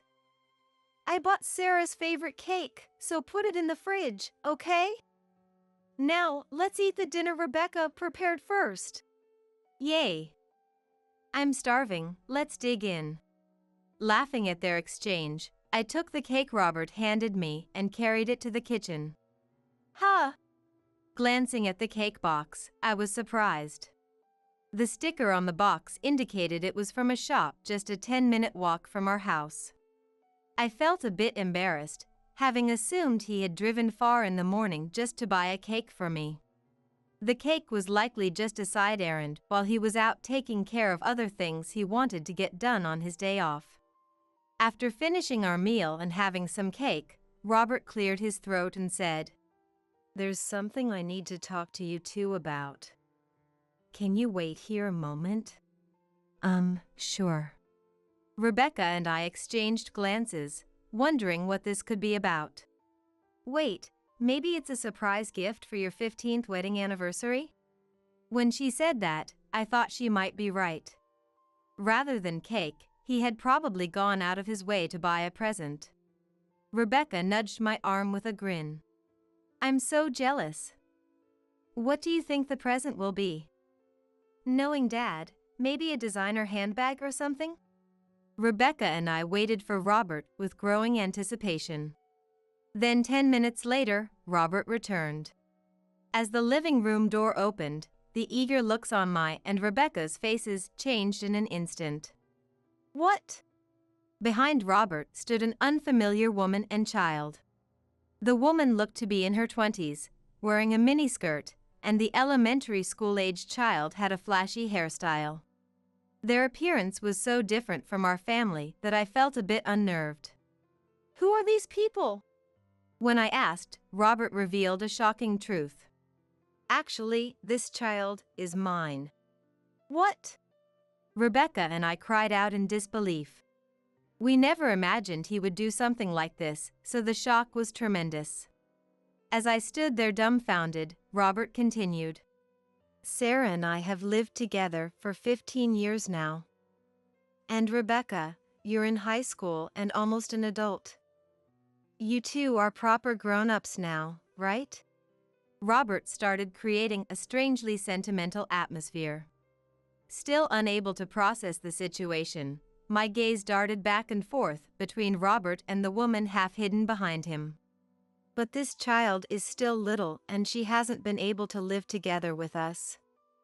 She's had to sneak around, never going out freely. So for their sake, I want you and Rebecca to move out.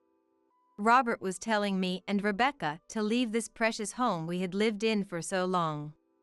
This was the house Robert and I had bought together, nervously but excitedly, as newlyweds. He tells me to hand over those memories to his lover. What's more, the reason was that he hadn't spent much time with my mistress and illegitimate child, which was extremely harsh, and the sudden turn of events made me reconsider my thoughts. Wait a minute. What is what Robert's saying true? Is that child really yours? I doubted it was a lie, as the child looked too different from Rebecca. Yeah, it's true. This child's name is Alice, and unlike Rebecca, she's a very energetic and bright. Right, Kelly? Yes. I've been hearing from Robert that Rebecca is a quiet and smart girl. So I was happy that Alice has a completely different personality from Rebecca. Kelly looked at me and smiled with a sneer. I felt unpleasant about the conversation between Robert and Kelly. When I thought about how Robert was playing around with this woman while I was doing housework and taking care of Rebecca, I felt sick to my stomach. Mom, are you okay? Seeing my face turning pale, Rebecca gently rubbed my back. Usually, Robert would have sensed that I was feeling unwell. But with another woman around, he doesn't seem to care about me at all. He keeps looking at Kelly and Alice. This is the house we're going to live in from now on. We'll give the sofa and TV to Sarah and Rebecca, so let's buy new ones for us. Yay, I'm so happy. I definitely want the sofa that famous celebrity was recommending. They were already moving the conversation forward on their own, even though I hadn't said I would give them the house yet. There's no way I'm giving up this house for his mistress. The conversation is moving forward on its own as if it's already been decided, but I don't want to give up this house. Just get out already. When I shouted loudly, the room fell silent. Then Robert sighed and spoke to me in an exasperated tone, as if to admonish me. You know what? This house is standing because of the money I earn, right? So all the authority lies with me. This house is where my family will live from today, so you outsiders need to leave, okay? The usually kind and gentle Robert spoke in a cruel and terrible way, as if revealing his true nature. Then, with a sneer, he said one last thing. We're getting divorced today. Sarah, you're 40 years old. It's been 15 years since we got married, so it's a good time. I'll properly pay child support until Rebecca becomes an adult. You can rest assured about that. Rather, he probably thinks that because he has money, if he says he'll pay, I'll agree. I felt frustrated realizing how much Robert had been looking down on me. What are you saying? Amidst all this, Rebecca said that in a calm and low voice. Huh? What's wrong? Are you sad about being separated from Daddy? Don't worry.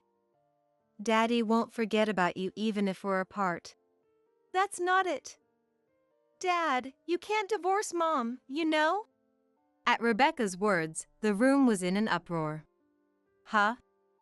What's with this kid? Aren't you just jealous because we're going to be happy? Now, Kelly, calm down. Rebecca, why did you think that? Robert asked Rebecca that question with a deliberately exaggerated smile. Then, with Rebecca's further words, the situation changed drastically. Because that's how it normally is. Huh? I don't know about that, and aren't you just saying that to threaten me? Kelly started to get suspicious about what was going on. I don't know the details either, but looking at Rebecca's usual demeanor, I can tell she's not lying. Robert also knows Rebecca well, so he swallowed hard upon hearing those words. It's been decided that it's impossible for the person who cheated to demand a divorce. That's why Dad can't say he wants to divorce. As I listened to Rebecca's story, I realized she was right. That might be true. As I said that, Kelly's voice suddenly rose. Then why don't you guys say you want a divorce? Give Robert to us. Kelly confronted me like that. Can I trust Robert who cheated on me and rebuild a warm family again? But I also didn't want to give in to Kelly's demands and hand Robert over. As I was at a loss for words, confronted by Kelly, Rebecca came to my aid. So what do you want to do, Dad? Well, of course I want to live with Kelly and Alice from now on. You're almost an adult, so you'll be fine living with just Sarah, right? After hearing Robert's opinion, Rebecca calmly stated, So even if this child causes you to lose your job, you still want to live with them? What? Everyone present was confused by Rebecca's words. Pointing at Alice, who was hiding behind Kelly, Rebecca continued. This kid goes to Franklin Elementary School, doesn't she? How do you know that? It's on the way to my high school. I heard that kid is always causing trouble in the nearby park and getting scolded by the police and teachers. Even at my school, there are rumors that the students from that elementary school are rough. Do you really want to make her your daughter, Dad? Even at the cost of your reputation as an education critic? Rebecca declared. Upon hearing this, Robert whirled around to face Kelly and Alice, demanding, Is what Rebecca is saying true? Alice, have you been doing those things? Alice trembled, hiding behind Kelly. Realizing he wasn't getting anywhere, Robert turned to Kelly. If the police and teachers are involved, the guardians must know too. Kelly, is it true? Sweating under Robert's intense gaze, Kelly avoided eye contact. That's just how elementary school kids are. You're making too big a deal out of it. While she didn't explicitly confirm it, her response was as good as an admission. Robert began to fret. He was likely imagining what life would be like after marrying Kelly and Alice. His reputation as an education critic would suffer, and he'd undoubtedly face backlash.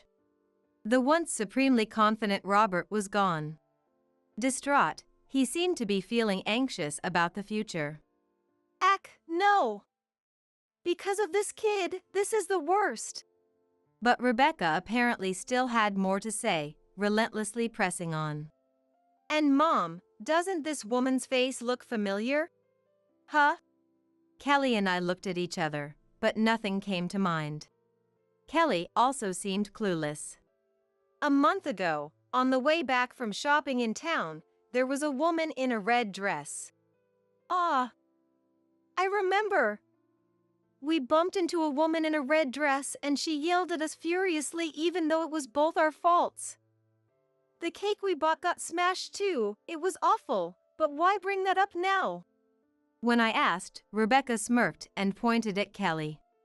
That woman was her, wasn't it? Hearing this, Kelly began to panic. Huh? I don't remember something that long ago. And what does that have to do with anything now anyway? Don't try to change the subject. Kelly was visibly flustered. She must have something she wants to hide. Desperately recalling the details of that day, I shouted the words that would send Kelly to hell. Oh, right. You were with a man other than Robert at that time. Shut up. Kelly hurriedly tried to stop me, but it was too late. Upon hearing this, Robert immediately fixed his gaze on Kelly. What? You were cheating? No, that was just a coincidence. And who are you to talk when you're the one cheating? This is the worst. Why is this happening to me? Kelly flew into a panic at the sudden revelation. This only seemed to further enrage Robert. My position is completely different from yours, Kelly. It's not like you can just go around cheating too. And with a kid. How could you? And a month ago, we had already decided to get married, hadn't we? Robert confronted her aggressively as their argument escalated more and more out of control. Half crazed, they continued their absurd bickering. I was left behind with Rebecca, listening to the two of them arguing incessantly. It had become so ridiculous that I finally decided to intervene. Oh, enough already. Can we just stop this right here? Robert, you're the last person who should be telling someone not to cheat. I put an end to their foolish and disgraceful bickering. You say that we have this life because of you. How dare you use those words? At the very least, the reason you've been able to focus on your work is that I've been maintaining our lifestyle. It's not thanks to just one person, it's thanks to our family. And you call yourself an education critic? What a joke. I scoffed, throwing sarcastic jabs at Robert. And Kelly, I'm sorry, but did I stir up some unnecessary memories for you?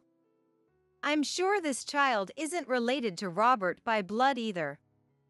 You seem to want to marry a wealthy man, but now that it's turned out like this, I pity you. You have my deepest sympathies.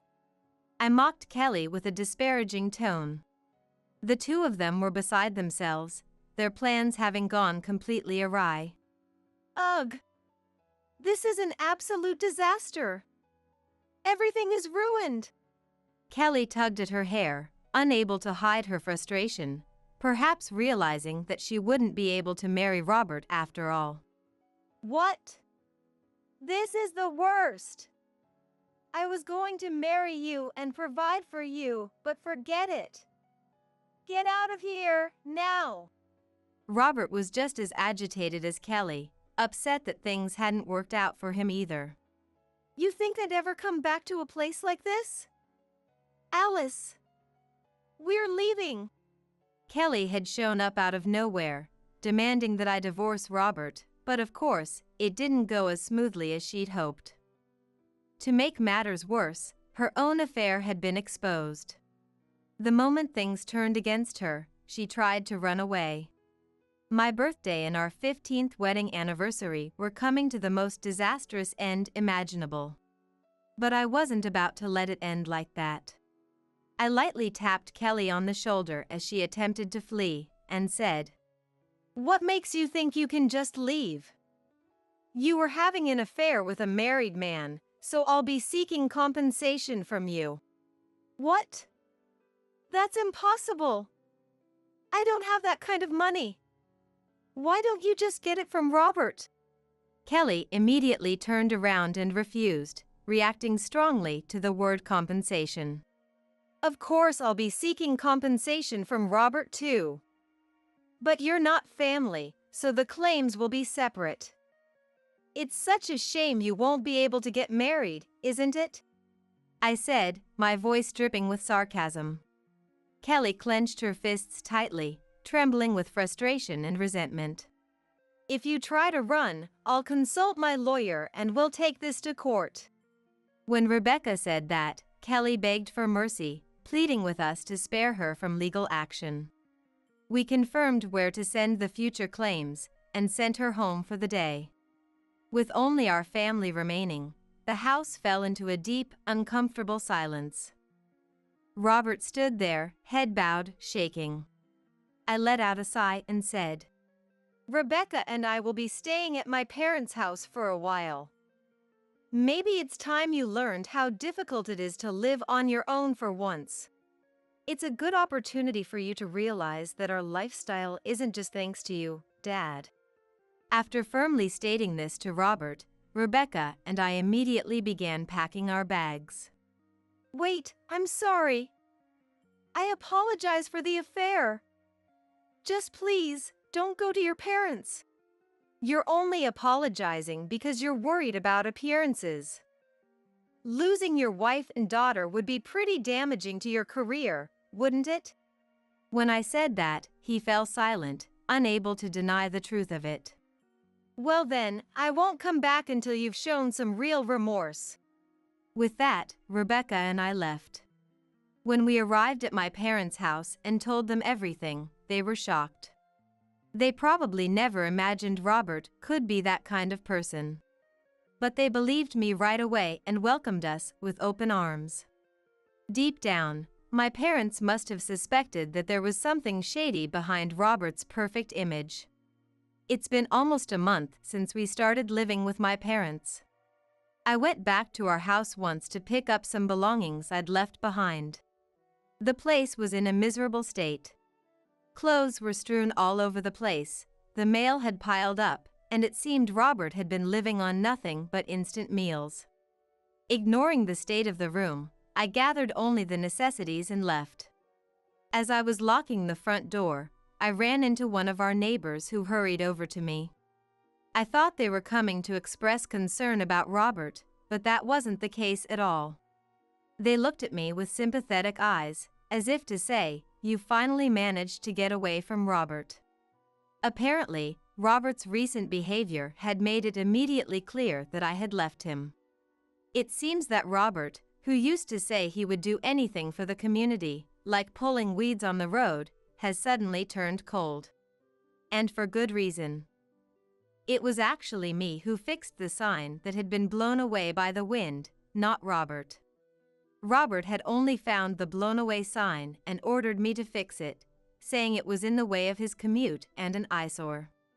The neighbors saw the situation and had complimented Robert, saying he was lucky to have a wife like me. But Robert believed he had done it all himself. From the next day onward, Robert worked me even harder to show off more to the neighbors. They had been worried about me for a long time, but when they noticed that Robert had stopped trying to impress them recently, they realized I must have left. You were worried about me. Thank you so much. How has Robert been lately? When I asked, they told me, but he had become a terribly troublesome resident. Robert doesn't keep track of the garbage collection days and apparently throws away trash whenever he feels like it. On days when it's not garbage day, after collection is over, he shamelessly throws it out without a care. Even when warned, Robert responds like this. Oh, is that so? I'm sorry, I didn't know. I'll be more careful next time. He puts on a show of reflecting with a smile, but he just leaves the trash he brought and walks away ambiguously. No matter how many times he's told, he gives the same response, so the neighbors are fed up with him. I'm so sorry. My husband has been causing trouble for all of you. When I apologized, the neighbors sympathized, saying it must have been hard for me to live with a husband like that. Robert himself probably still thinks he can have friendly relations with the neighbors. But the reality is completely different. Everyone was handling Robert with caution. I chatted with the neighbors for a bit longer and then went home. When I get back to my parents' house, I'll tell Rebecca about this and we'll laugh together. When Rebecca heard the story, she scoffed and shared a memory about Robert. Come to think of it, whenever I got good grades on tests, Dad would praise me. But instead of saying, Rebecca, you're amazing, he'd say things like, that's because you're my kid, or it's because I taught you. He was always only thinking about himself. I couldn't contain my laughter at the thought of Robert being spoken of so harshly by his daughter. I almost felt sorry for him. He's probably like this at work too. He goes on assuming he's the only amazing one, and ends up being avoided by the people around him. As this becomes more and more known to the world, his work will likely decrease. That's what I predicted, and it turned out to be spot on.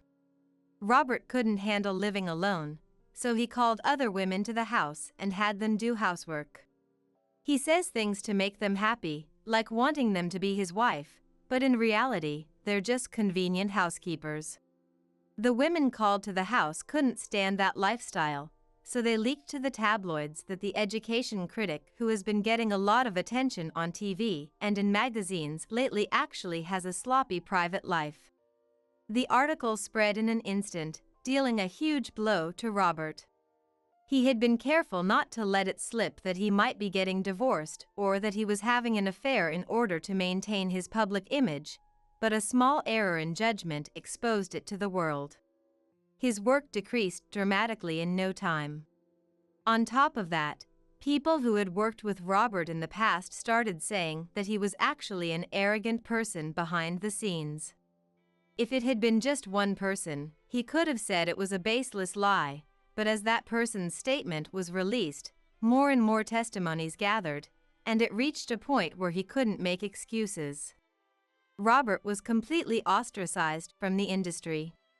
He's desperately trying to make money in other industries, but since his face and name are well known, he'll probably have zero income for the time being. I scoffed as I thought about my future with Robert. I had thought about taking some distance and giving him another chance if he reflected. But that idea might be too soft. I decided to formally file for divorce and mailed the divorce application to our house. I got a huge number of calls from Robert, but I had decided not to answer no matter what, so I kept ignoring them. He'll probably submit the divorce application while regretting his affair. And he'll likely have the childish idea that he can still start over with Kelly. But such thoughts cannot be allowed. Before that, I made her swear never to see Robert again for the rest of her life, along with a claim for compensation.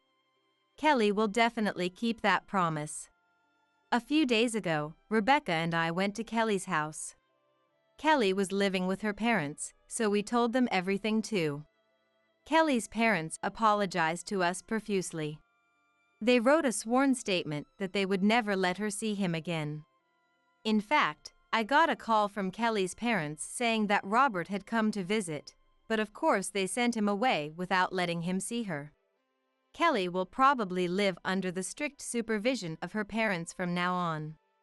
She won't be allowed to act freely, and she's sure to spend suffocating and boring days. She'll have an inconvenient life where she's not allowed to meet other men. She'll likely regret having an affair with a married man for the rest of her life. I'll make Kelly and Robert go through hell and reflect properly. And I worked hard to give Rebecca even more enjoyable days than the life she's had so far. When I told her I had vowed to do that, it seemed Rebecca had been thinking the same thing. When I become a lawyer in the future, I should be able to earn more than Dad, so let's definitely get back at him and live in a nice house. I laughed at Rebecca's strong, spirited words. I'm counting on you. I thought my life would become more joyful, and I looked forward to the future. I'll never forget the shock of running into my husband Kent at our best friend Sarah's baby shower. It seemed Sarah didn't know that Kent and I were married. Anyway, the idea the two of them had a child together. That was beyond belief. You two look so happy together, I'm almost jealous. Oh dear, to be the odd one out in our trio of friends. Sarah, Kent, I hope you guys find happiness, no matter what. Sarah nodded with a full-faced smile, while Kent did awkwardly in return. I knew the truth.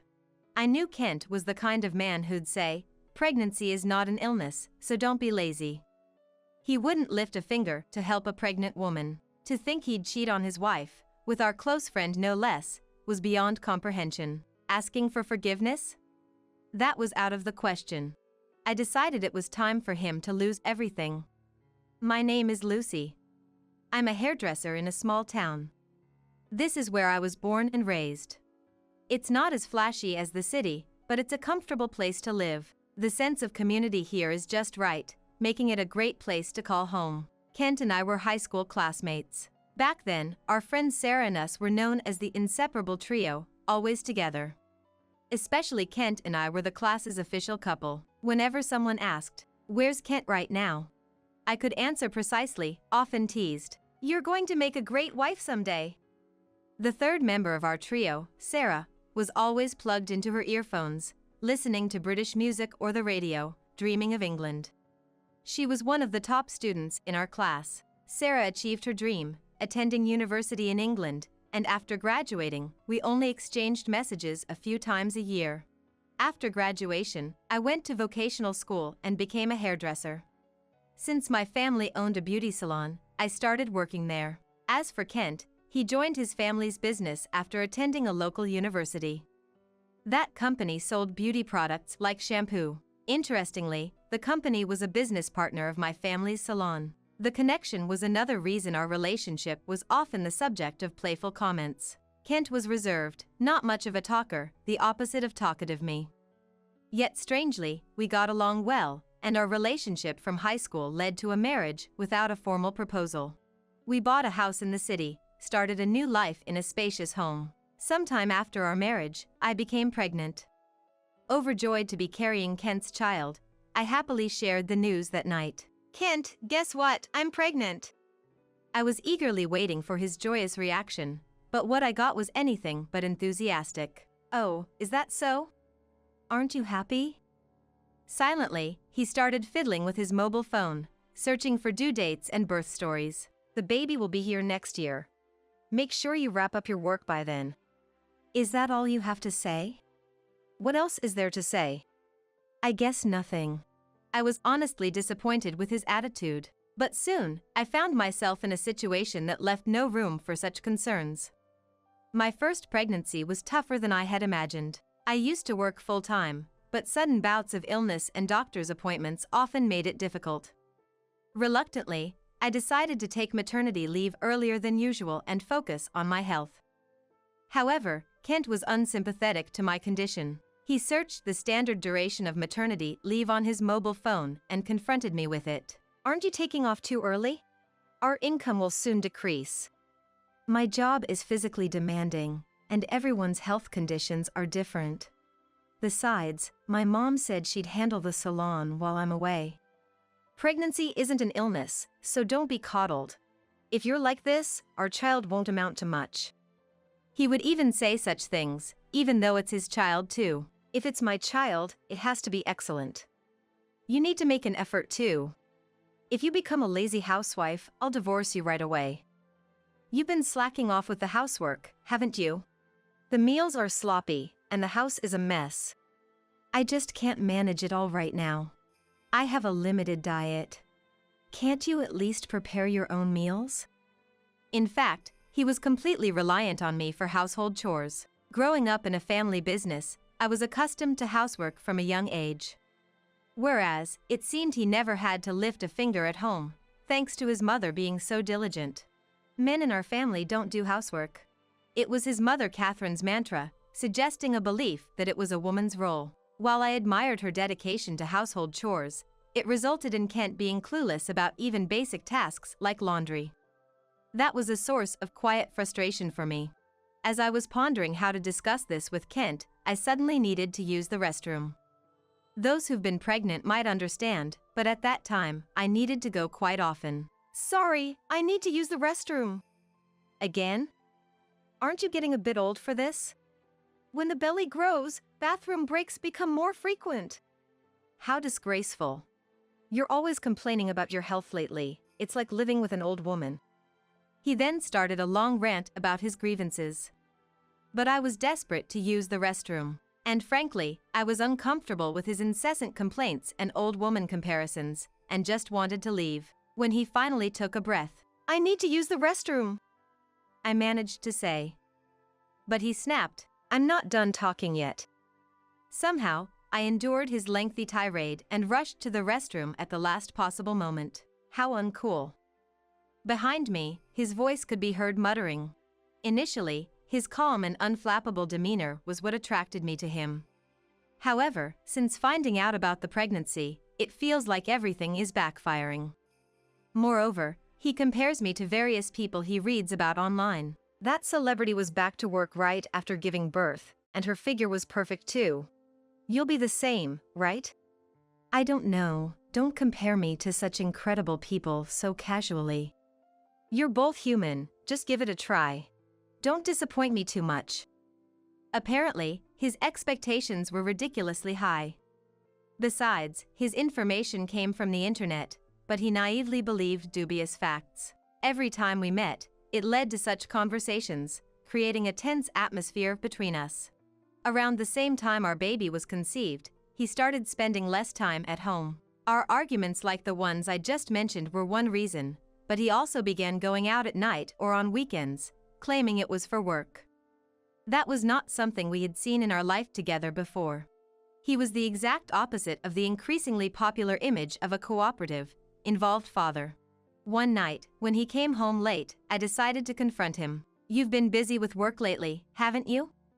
I'm cultivating new clients. It's none of your business. But Kent, have you been drinking? This is my refreshment. Stop nagging. His voice was so loud it could be heard outside. Sure enough, I could smell the alcohol on his breath. You never had to drink after work before. What's going on? You wouldn't understand. Besides. Thus, his sneering began anew. You're just lazing around at home while I work every day. This isn't fair. I'm not lazing around. I'm quite busy preparing for the birth. That's no excuse to neglect the household chores. You don't even put on makeup anymore. It's like you're using pregnancy as an excuse to abandon your femininity. That's terrible. Holding back tears, I went to put his bag on the shelf, when something small fell to the floor with a clatter. What are they? Wireless earbuds? I picked them up casually and studied them closely. They were small, shaped like earrings, and in a cute pink color that many women would like. Don't touch my bag without permission. That's an invasion of privacy. I always do this. But Kent, you don't usually use earbuds, right? If they're lost, we should return them. That's for me to worry about. Just focus on your chores. Why can't you even manage that properly? His reaction was far too intense for just pointing out a lost item. As I was about to respond, I felt a dull impact in my abdomen. He had kicked me. Don't forget you're being provided for. Keep your unnecessary comments to yourself, or I'll have to rethink things. I couldn't grasp what had just happened to me. After he stormed off to his room, I sat on the floor in a daze, replaying the recent events. I couldn't see how I had done anything to deserve being kicked. I couldn't comprehend his reaction. The next day, just to be safe, I went to the hospital to check on my baby. I couldn't dare say my husband had kicked me, so I lied that I had fallen at home. Fortunately, there were no abnormalities with the baby, but the area where I was kicked was bruised and discolored. Amidst that, some good news arrived. My best friend Sarah had given birth. She had gone to university in England and I heard she settled there for work, but apparently, she had returned to the US. Ideally, I would have brought Kent along, reuniting the trio of friends after such a long time, but unfortunately, he was away on a business trip. Reluctantly, I went to congratulate her by myself. In the bright, sunlit hospital room, Sarah lay in bed, looking relieved. As I entered the room, she struggled to sit up. It's been a while. Congratulations on your baby. Thank you. I actually came back to the US about a year ago but couldn't get in touch, sorry. I'm just glad the baby is safely here. She looked more refined than when she was a student, more grown up. By her pillow, I noticed earbuds identical to the ones I found in Kent's bag. She seemed to notice my gaze. Oh, these? They're my favorite. I lost one recently, but my honey found it for me. Really? What's your husband like? Actually, we're not married yet. You know what? The guy is. Her words were interrupted by a knock on the door. Entering the room was none other than Kent. I was so shocked, I couldn't speak. You must be surprised. Actually, I'm dating Kent now. She seemed unaware that we were married. She smiled innocently before my eyes. Hey, long time no see. How's it going? Kent's shameless demeanor pushed my confusion to the max. It's a reunion of the trio. I started seeing Kent again after returning from England. But with all the paperwork, we haven't married yet. I see. As you can tell, I'm also expecting a baby. I felt an overwhelming urge to reveal everything. But I paused, regaining a bit of calm. I had a baby in my womb. I had to protect my child and myself. I pondered the most effective way to handle this predicament. In the end, I decided to keep things peaceful for now. My husband is on a business trip right now. I really wanted to bring him along today. That's a shame. I wanted to meet your husband. It's really unfortunate. But having a husband like yours who accompanies her must be infinitely better. My husband doesn't help out at all. I secretly glared at Kent. He deliberately looked away. You two look so happy together, I'm almost jealous. Oh dear, to be the odd one out in our trio of friends. Sarah, Kent, I hope you find happiness, no matter what. Sarah nodded with a full-faced smile, while Kent did awkwardly in return. By the way, this is a gift for the baby. I heard you can never have too many bibs, so I got these. I even got matching ones for my baby. That's adorable, thank you. You must be excited about your baby too, Lucy. After a healthy delivery, we should all go out together. At the mention of all of us, Kent's shoulders twitched slightly. I pretended not to notice and continued smiling cheerfully. Hey, let's take a photo while we're here. Sarah, hold the baby. And Kent, get in close. I captured the moment of Sarah holding the baby with Kent beside her in a photo.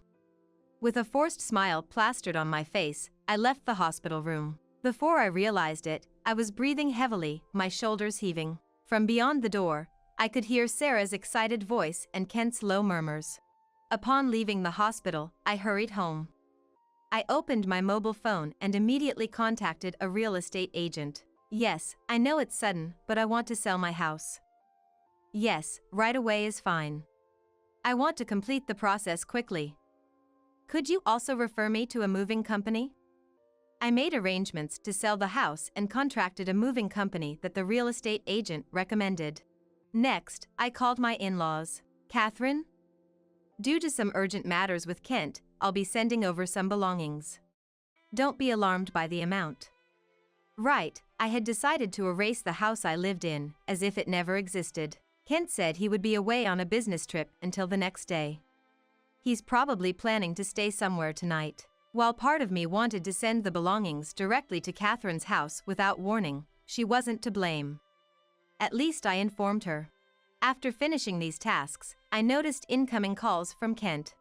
In fact, since leaving the hospital, he had been calling incessantly. I ignored them and read a book. Then, a message came in. Let's talk, just the two of us. What was there to talk about in that situation? Moreover, since the incident where he kicked my abdomen, a sense of caution towards him had sprouted in my mind. At that time, the caution had turned into suspicion, and I didn't even want to hear his voice. Once home, I immediately started packing. I entered his room and without hesitation began boxing up his belongings. Fortunately, it was the off-season for moving. I was able to sign up for a plan where the movers would help pack, making the shipping process smoother than expected. All that was left was to send my own belongings. After contacting my parents, they rushed over and the move was completed promptly. There was something I found in Kent's room. It was a partially completed divorce application. He was planning to leave me for Sarah and marry her. It seemed convenient, so I filled in the rest of the divorce application and decided to keep it safe. Just then, I received a call from Catherine. Lucy, I knew you were sending some things over, but I had no idea it would be this much. What on earth happened? The truth is, Kent has been having an affair. Do you remember Sarah from high school? It seems he has a child with her. I could sense her shock over the phone. Despite feeling sorry for her, I continued, I'm sorry, but I have proof. I'll send you a photo. I sent her the photo I took in the hospital room of Sarah, the baby, and Kent together. I don't want to believe it, but it's true, isn't it? I wish it wasn't. But it is. I'll be staying at my parents' house from tonight. She apparently tried to contact Kent after that, but couldn't reach him. When she asked if I knew where he might be, I unexpectedly replied that he was no longer family to me. She understood my determination from my response. That evening, I took my essentials and returned to my parents' house, sleeping peacefully in my old room. The next morning, Kent contacted me. Hey! Our house is empty and there's a for sale sign up. What's going on? Don't you understand? Your home isn't there anymore. For now, your belongings are at your parents' house. I'm changing the locks tomorrow, so coming back would be pointless. What have you done? Let's talk, at least. Fine. How about this afternoon at your parents' house? I'll contact your mother. I ended the call quickly and started preparing to go out. That afternoon, the involved parties gathered at my in-laws' house. Kent's parents, my parents, Kent, and me. Catherine's face was noticeably pale. Surprisingly, she was the first to speak. Kent, is it true that you've been having an affair with your friend Sarah? Affair? No, we just started dating later, that's all. I don't want to hear excuses. And now there's a child involved. Looks like we were just really compatible. The next moment, Catherine punched Kent. What have you done? Lucy is carrying your child. How could you face her? I had never seen the usually calm and elegant her like that. A trickle of blood ran from Kent's nose, but he seemed unaware. Ouch. What are you doing? It's natural for a child to come from a loving relationship. How can you even say that? I interrupted the parent-child argument. First of all, how did you end up dating Sarah? I ran into her at the bus terminal while I was out on business. She had just returned to the US and was busy with a new job. She had a charm you didn't, Lucy. That's not a reason to start a relationship, is it? Ever since high school, I actually liked Sarah. But she was out of reach, so I settled for you. I was speechless at his brazen words. Meeting Sarah again and reminiscing made me realize she didn't have bad feelings for me. There's no reason to stop us now. He had kept his marriage a secret from Sarah. When Sarah became pregnant soon after they started dating, he considered divorcing me. Around the same time, I became pregnant too. He reached that point without the courage to divorce or the determination to remarry. How can you justify such selfishness? Aren't you ashamed of two-timing? Sarah and Lucy are completely different. Reuniting with Sarah made me realize how unsatisfied I was with Lucy. I plan to remarry Sarah and step up as a man. Don't be absurd. To think my son could do something like this, I'm so disappointed. Catherine's anger knew no bounds. If that's how you feel, our parent-child bond is over. You're also fired from the company. You're on your own from now on. That's fine by me. Honestly, I was skeptical. Could Kent, who had only worked in a small family business, really handle another job? You have no idea. The reason you could work till now is thanks to Lucy's salon. What? Lucy's salon? That small town shop doesn't significantly impact my performance. The only reason you had any success was because her shop promoted our products. Ungrateful. Listening silently, my parents announced they would cease business with Kent's company. It can't be helped. I'll start my own business. I'm still young, I can learn. With Sarah returning to work soon after giving birth, our new life is secure. I muttered into my mobile phone, "So he says." Suddenly, a loud voice echoed, "Are you stupid?" From the beginning of the discussion, I had been on a video call with Sarah. If I knew you were married to Lucy, I wouldn't have been involved. It's like I'm betraying her too. I'm speechless at your naivety. Frankly, you lack talent as a business person. Why are you there? I got in touch with Lucy and decided to join this discussion. I'm glad I heard everything. I never want to see you again. Wait, don't leave me. Why should I be with someone as awful as you?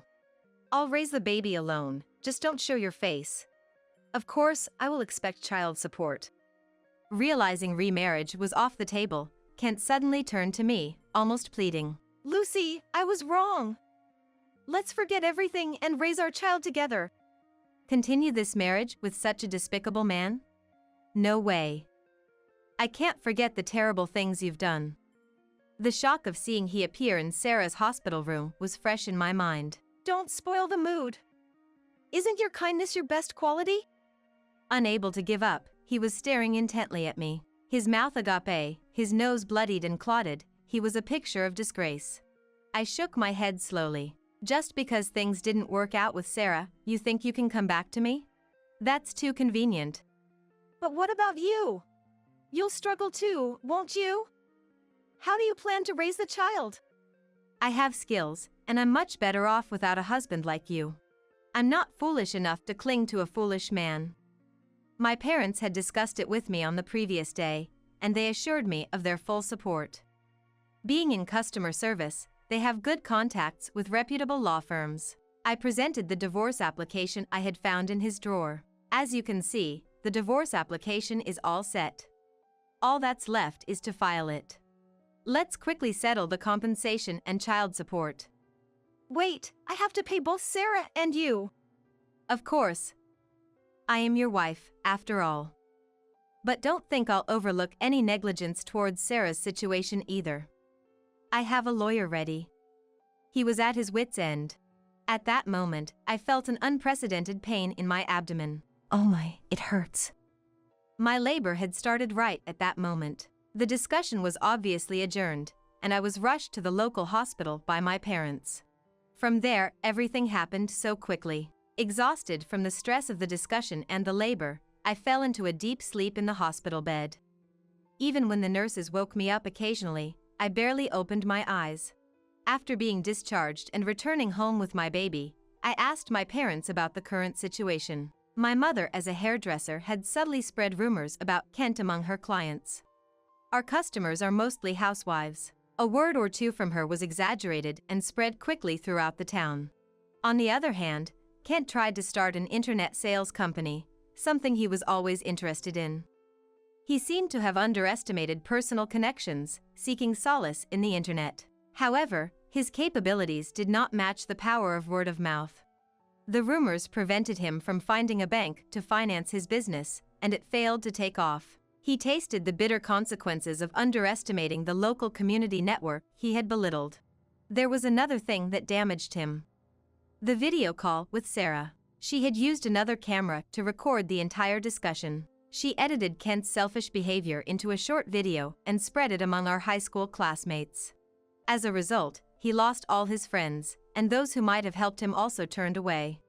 He was left to solve everything on his own. He was immediately kicked out of his family home and spent his days in a motel, depleting his savings while searching for a new home and job. Being unemployed and without a stable address, it was hard for him to settle down. Eventually, he moved to a distant land as it became uncomfortable for him to stay in the city. He finally found a part-time day job, struggling with the unfamiliar physical labor. Sure, there was no mercy.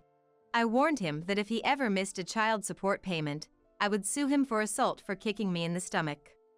The photos I took of my injuries in case something happened to the baby proved to be useful. The medical records from when I was treated at the hospital for the injuries would also serve as significant evidence. I filed the divorce papers, and almost concurrently with giving birth, I became a single mother. I was not living alone though. I rent a house and decided to live with Sarah. It was the four of us, Sarah, our babies, and me. The children got along as if they were siblings. Sarah and I were best friends to begin with. With Kent out of the picture, our friendship as women only grew stronger. When one of us needed to step out, the other would take care of both babies, allowing us to manage work and have some time to refresh. We're already talking about taking our kids to the park together for the first time once they're a bit older. For now, I'm looking forward to enjoying this comfortable life. Children are a nuisance, so go to a facility. Who said I have a mom? My name is Madison. I'm in the 5th grade, living with my dad and mom. Dad is really kind, and he takes me out on his days off. Mom acts normal when Dad is around, but when he's not, she seems cold and distant, making it a bit hard to talk to her. See you. Dad, as usual, leaves for work early in the morning. As I eat breakfast.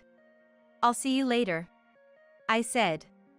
Checking the clock, it's almost time for me to go to school.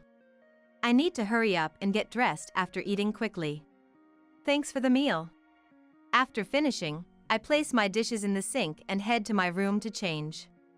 Wait. Mom stops me, pointing to the sink. Who's going to wash these? Her eyes are cold, almost angry. Normally, I'd just change and go to school, but it felt like I'd be scolded if I did. I'll wash them, I murmured. What?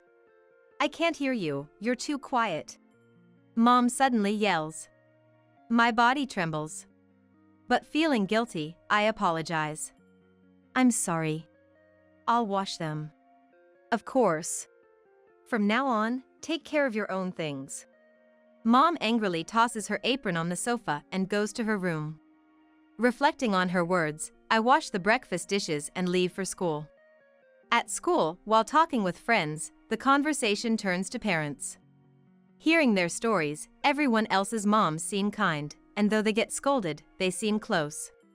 What's your mom like? Suddenly asked by a friend, I'm at a loss for words. But I think maybe it's my misunderstanding that mom is cold, and her bad mood is because I haven't been doing things for myself. She's very kind, I respond. Hearing this, my friend says, that's nice. But I feel conflicted inside. I'm home. When I return home, Mom isn't there. Maybe she went shopping, I think, and start my homework in my room.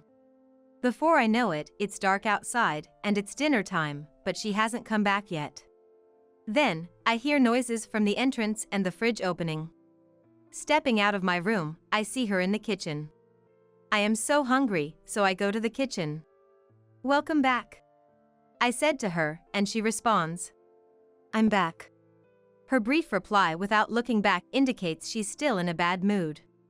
What's for dinner tonight? I ask cheerfully. But maybe that was a mistake. When Mom turns around, her face looks scary. Huh?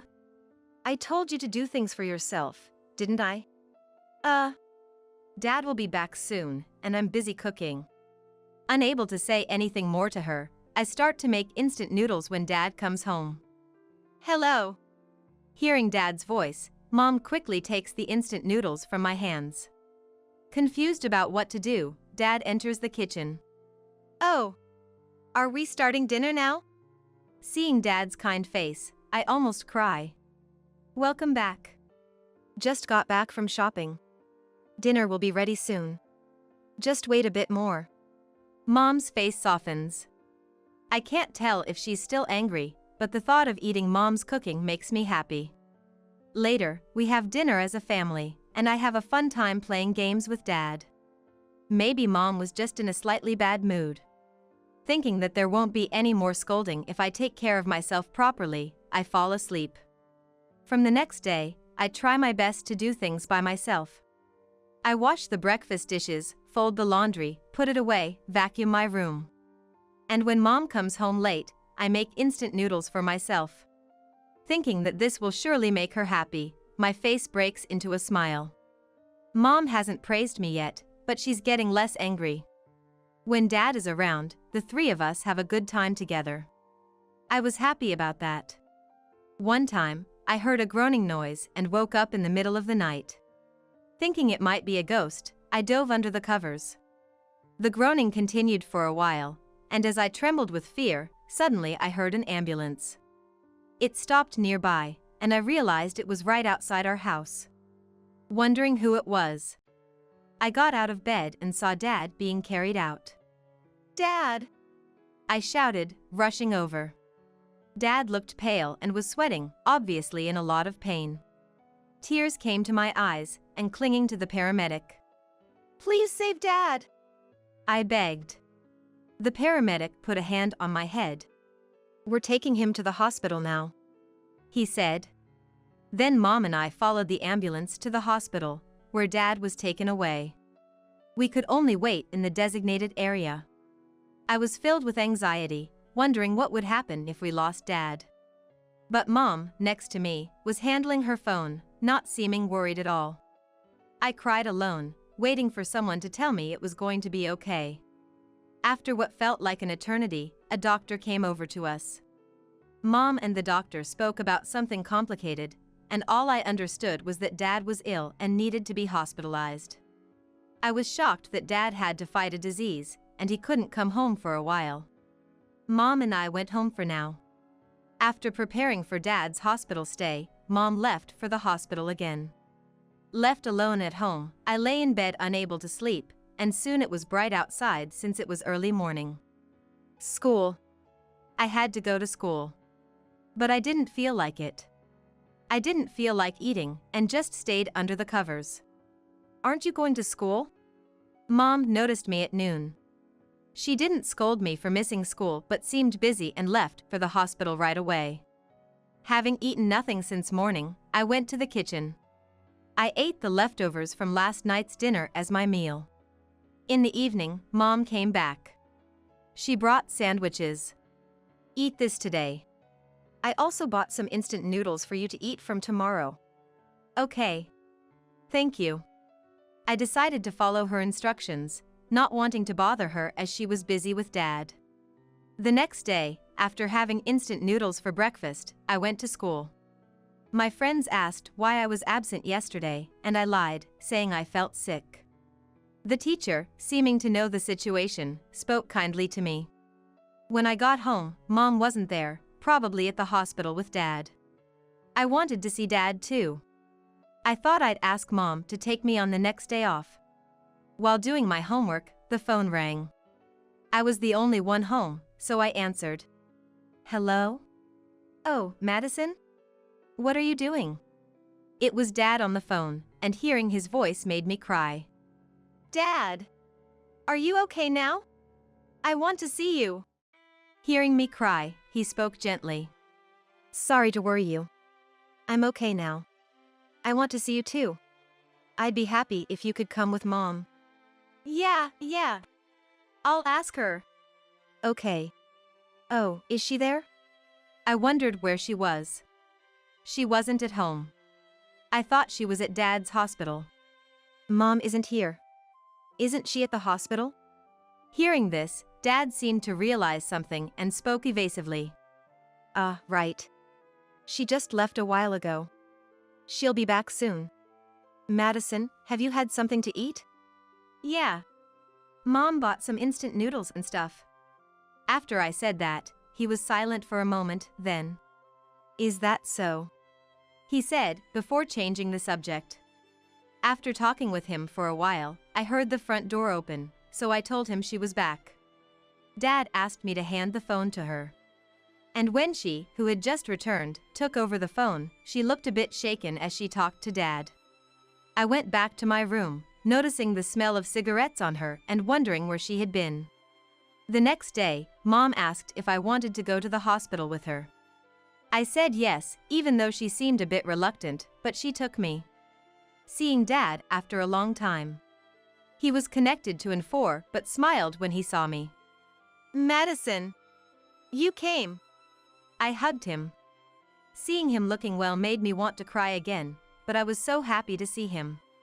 After talking with him for a while, Mom said it was time to go, and we left the room reluctantly. As I looked back, he was waving at me with a smile. Come visit again, he said. But I never thought that would be our last conversation. His condition suddenly worsened, and he passed away in no time. I couldn't believe he was gone, as Mom instructed me to wear mourning attire and took me to the funeral home.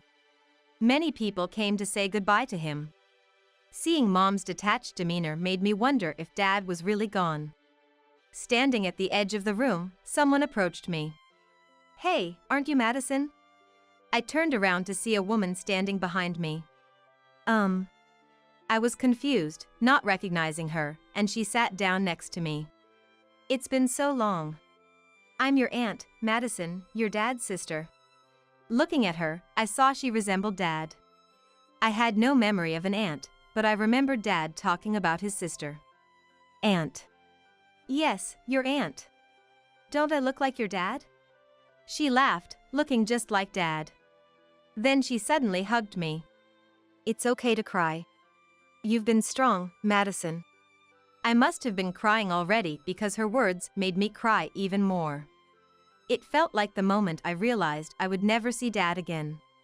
After a while, as my aunt soothed me, I thanked her and went to get a drink. When I entered the room, Mom was there. Seeing my tear-streaked face, she said coldly, "What? You cried? What an embarrassing face." Her words hurt. "Mom, aren't you sad?" I couldn't help asking her, seeing she wasn't grieving. There's no point in being sad. He's gone. I trembled at Mom's cold words.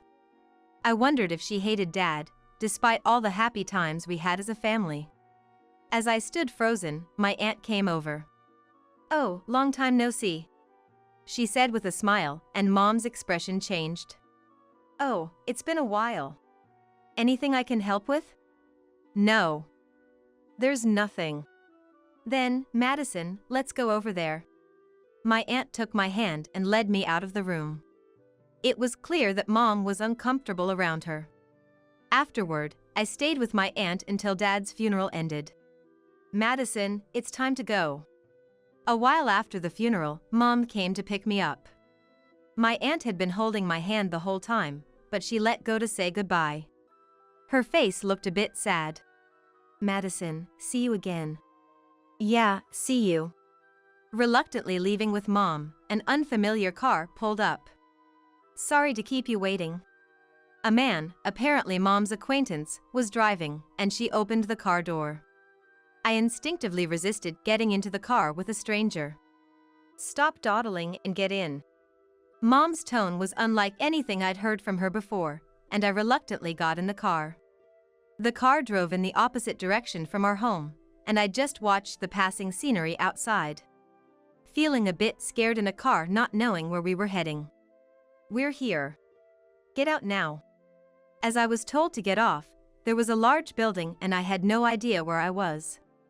"Mom, where are we?" I asked, and Mom, lighting a cigarette, replied, "Kids are a nuisance, so off to the facility you go." "What?"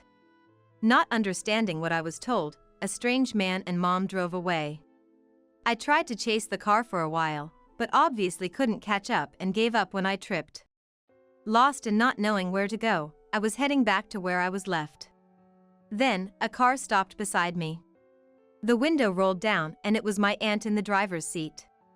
Never thought it'd come to this. "Madison, get in." Relieved to see my aunt, I quickly got into the car. She stroked my head and I cried quietly as my tension melted away. How many times are you going to cry today, poor thing? Riding in my aunt's car, we arrived at a house. It seemed to be her home. As I was told to come in. Welcome home. A man's voice greeted us. I instinctively hid behind my aunt. It's okay. Who laughed and said. I nervously looked at the man, a young guy standing and smiling at me. Sorry, got you scared, huh? I'm this lady's husband. I guess I'm your uncle, in a way. He extended his hand for a handshake. Comforted by his kind face, I shook his hand, and he smiled again. You must be hungry, right? We've got dinner ready, you need to eat a lot to grow. Annoying, just like Mom. Hearing their cheerful conversation, I couldn't help but smile too. Then my stomach growled, making me feel embarrassed, and they both burst into laughter. And so, I had a fun dinner time for the first time in a while. After dinner, they let me take a bath and even prepared pajamas for me. Then, come here. As I was invited to the living room, they had prepared hot milk for me. Hot milk? Aren't you too old for that, Madison? Hey! Don't kids love hot milk? No? In such a cozy atmosphere, I found myself laughing along. And they laughed with me. Then, sit down, we have something to talk about. As I sat down in front of the hot milk, they began to speak. Hey Madison, how about becoming our child? I was about to drink my milk and choked on these words. What? Sorry. It was abrupt, wasn't it? My uncle patted my back. My aunt laughed. Become our kid. You don't want to go back to that kind of mom, do you? I was deep in thought. I didn't hate Mom. But thinking about what happened at home, Dad, and being abandoned, I was honestly scared to go back to her. Actually, we've been in touch with your dad. What? I was surprised to hear Dad's name. My aunt explained in detail. The person with Mom was her affair partner, and Dad had realized Mom was cheating. He was very worried about me. Dad's illness had gotten serious, and he might not have long left. He asked them to take care of me after he's gone. Hearing this, I couldn't stop my tears and desperately wanted to see him. Your dad cared a lot about you and loved you. My aunt's warm hand stroking my head made me internally shout thank you to Dad multiple times. Dear Dad. Fun-loving Dad. I decided to become strong for Dad. I want to stay with you too. Hearing this, both my aunt and uncle were happy. Staying with them would require some paperwork and might take a while, but they said it was fine to stay together until then. I decided to help out my aunt and uncle as much as I could. Helping with breakfast and dinner, cleaning the bathroom and toilet, until they started worrying that I was doing too much.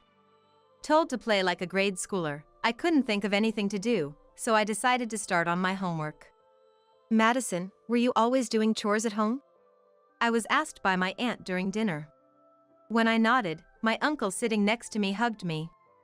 You've had it tough for a grade schooler. It's normal to help out. But I'm worried you've been pushing yourself too hard. Indeed, maybe I was trying too hard to get praise from Mom. Realizing something I hadn't been aware of before, I fell silent. All that effort, never praised. I guess she never really cared. You don't have to worry about anything here. You can help out, but what you should focus on are friends, school, and yourself. Take care of yourself. My aunt's words resonated with me. My uncle, looking like he might cry, nodded repeatedly.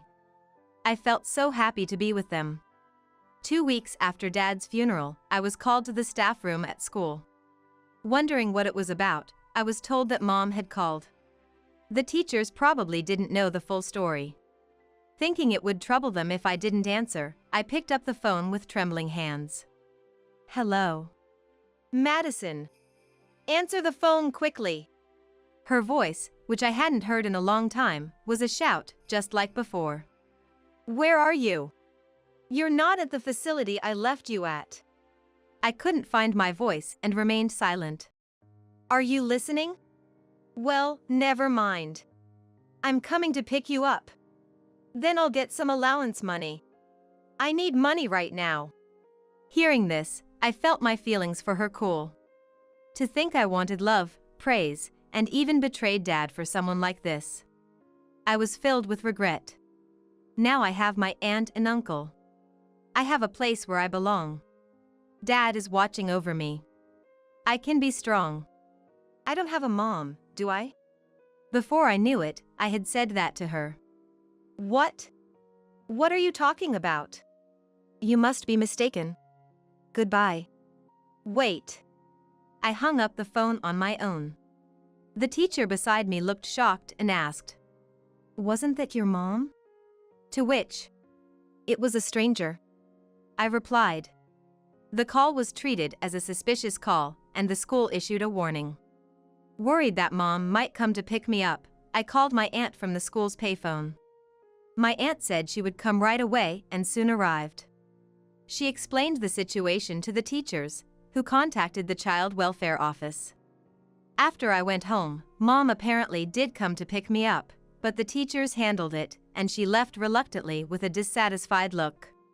Mom never stormed into the school again, but just to be safe, my aunt or uncle started picking me up before school ended. I felt sorry, but my aunt and uncle said, "Don't worry about it." With a smile. Thanks to them, I am living happy days.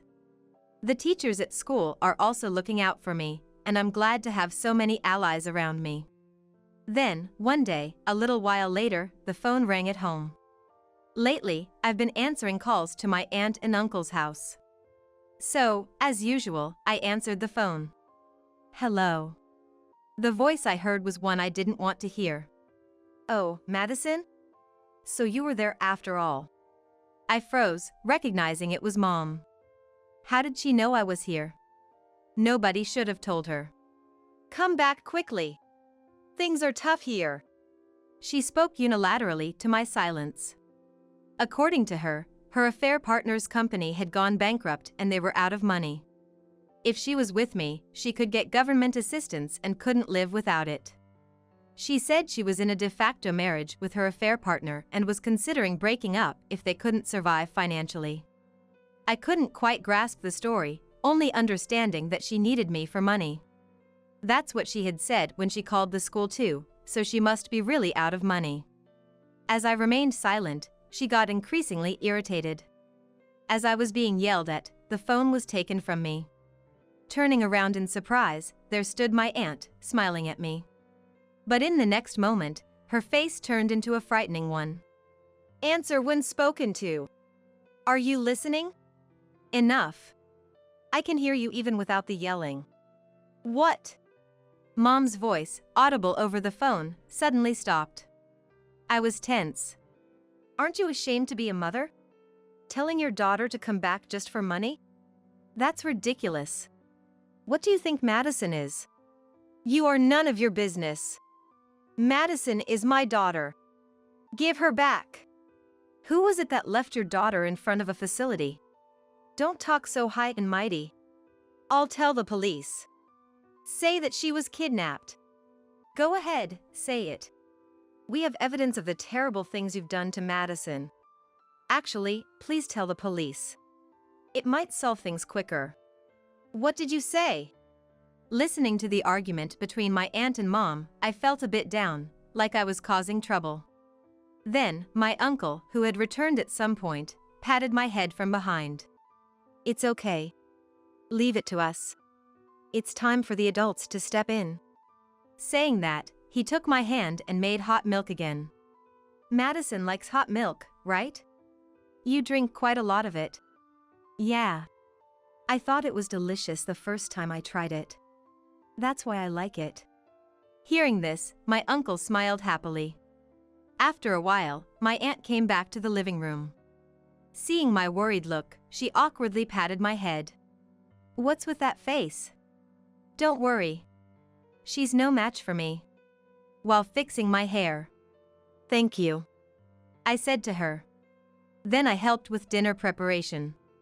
I never knew helping out could be so enjoyable until I came to my aunt and uncle's house.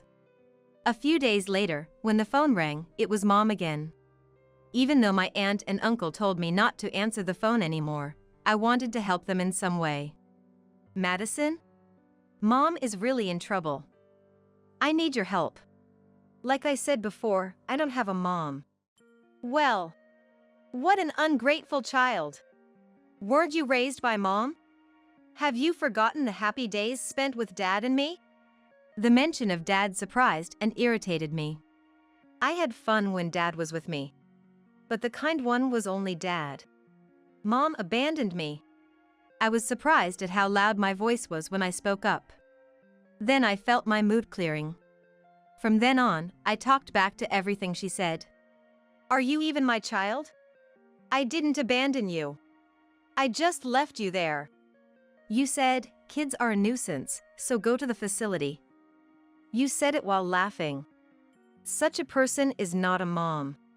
I was forced to say that. It's not my fault.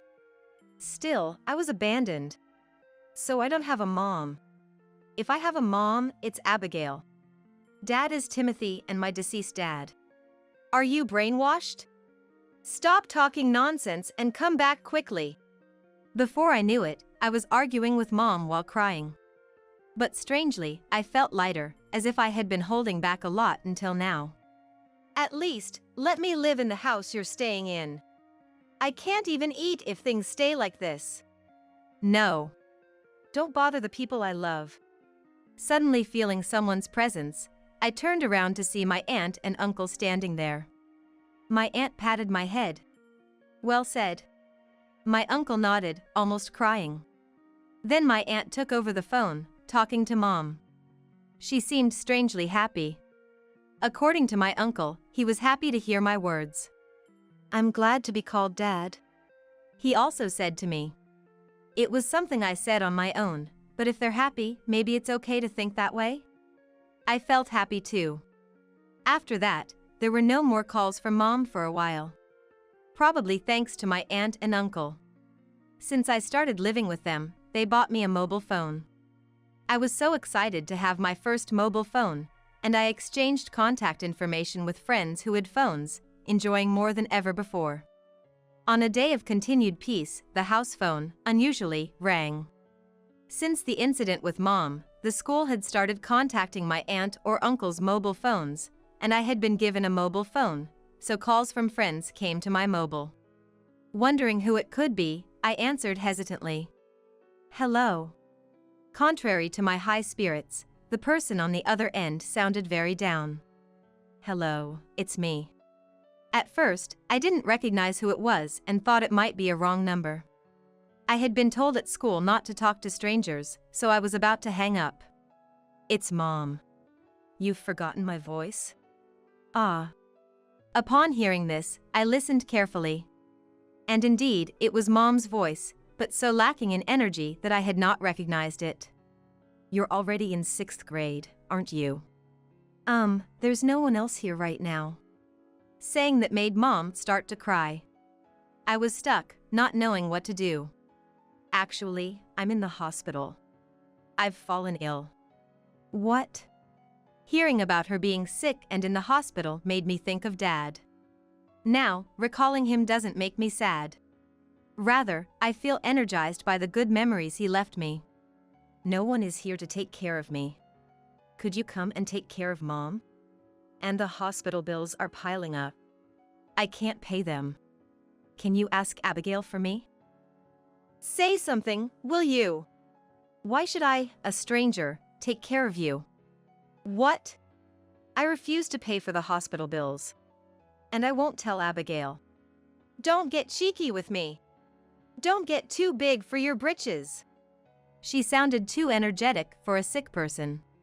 Hearing about Mom being ill didn't shake me like it did when Dad was sick. My feelings for her had truly cooled off inside me. No matter what she said, I no longer felt fear. I didn't want to complain or say anything.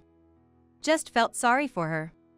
I vowed never to become like her, even when I grow up. I was surprised at how coldly I could respond. I've been given a mobile phone. And we hardly use the house phone anymore, so it's likely going to be disconnected. So this is really goodbye. Hearing this, Mom panicked. Don't say that. Please? Oh, then give me your mobile number. That's impossible. There's really no one to take care of me. No one to help with money. Then I'll contact someone who seems like they could help. Mom seemed a bit mistaken by my words, sounding slightly hopeful. Hearing her hopeful voice made me sigh.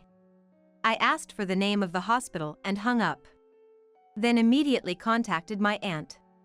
I told her about the conversation, and she worried about me but praised me for handling it well. When I made a request, she agreed and quickly contacted someone. Just as I told Mom, someone who might take care of her.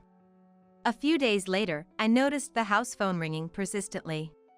It was probably Mom, I thought, and I didn't answer. It continued until night, even when my aunt and uncle came home. When I mentioned the constant ringing, my aunt sighed and answered the phone. Sure enough, it was Mom, and my aunt ended up in a battle with her. Mom kept demanding to talk to me, and my aunt refused. Mom's voice, overheard through the phone. I didn't hear that my brother was coming. Why did you call him? She sounded panicked that her own brother had shown up. The person I asked to contact my aunt was Mom's brother. I had remembered hearing before that Mom greatly disliked her brother. He was described as very stubborn, a person of deep loyalty and sentiment. Therefore, her affair was something that couldn't be tolerated. Her brother, having heard about it from my aunt, seemed furious and said he would come to pick her up immediately. Their sibling reunion after several years turned out to be a disaster.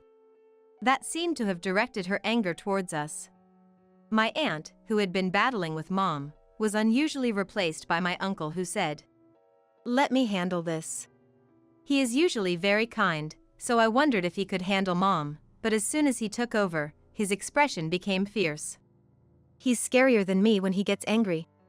My aunt whispered to me. Hey, cut it out. If you're so eager to talk, I'll tell you.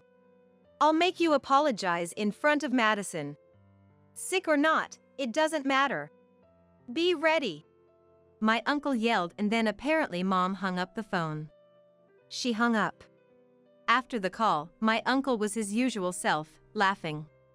It seems true that people who rarely get angry can be frightening when they do. After that, Mom was forcibly taken to her brother's house. It turned out that her illness was something that could be cured quickly, and she was able to leave the hospital soon.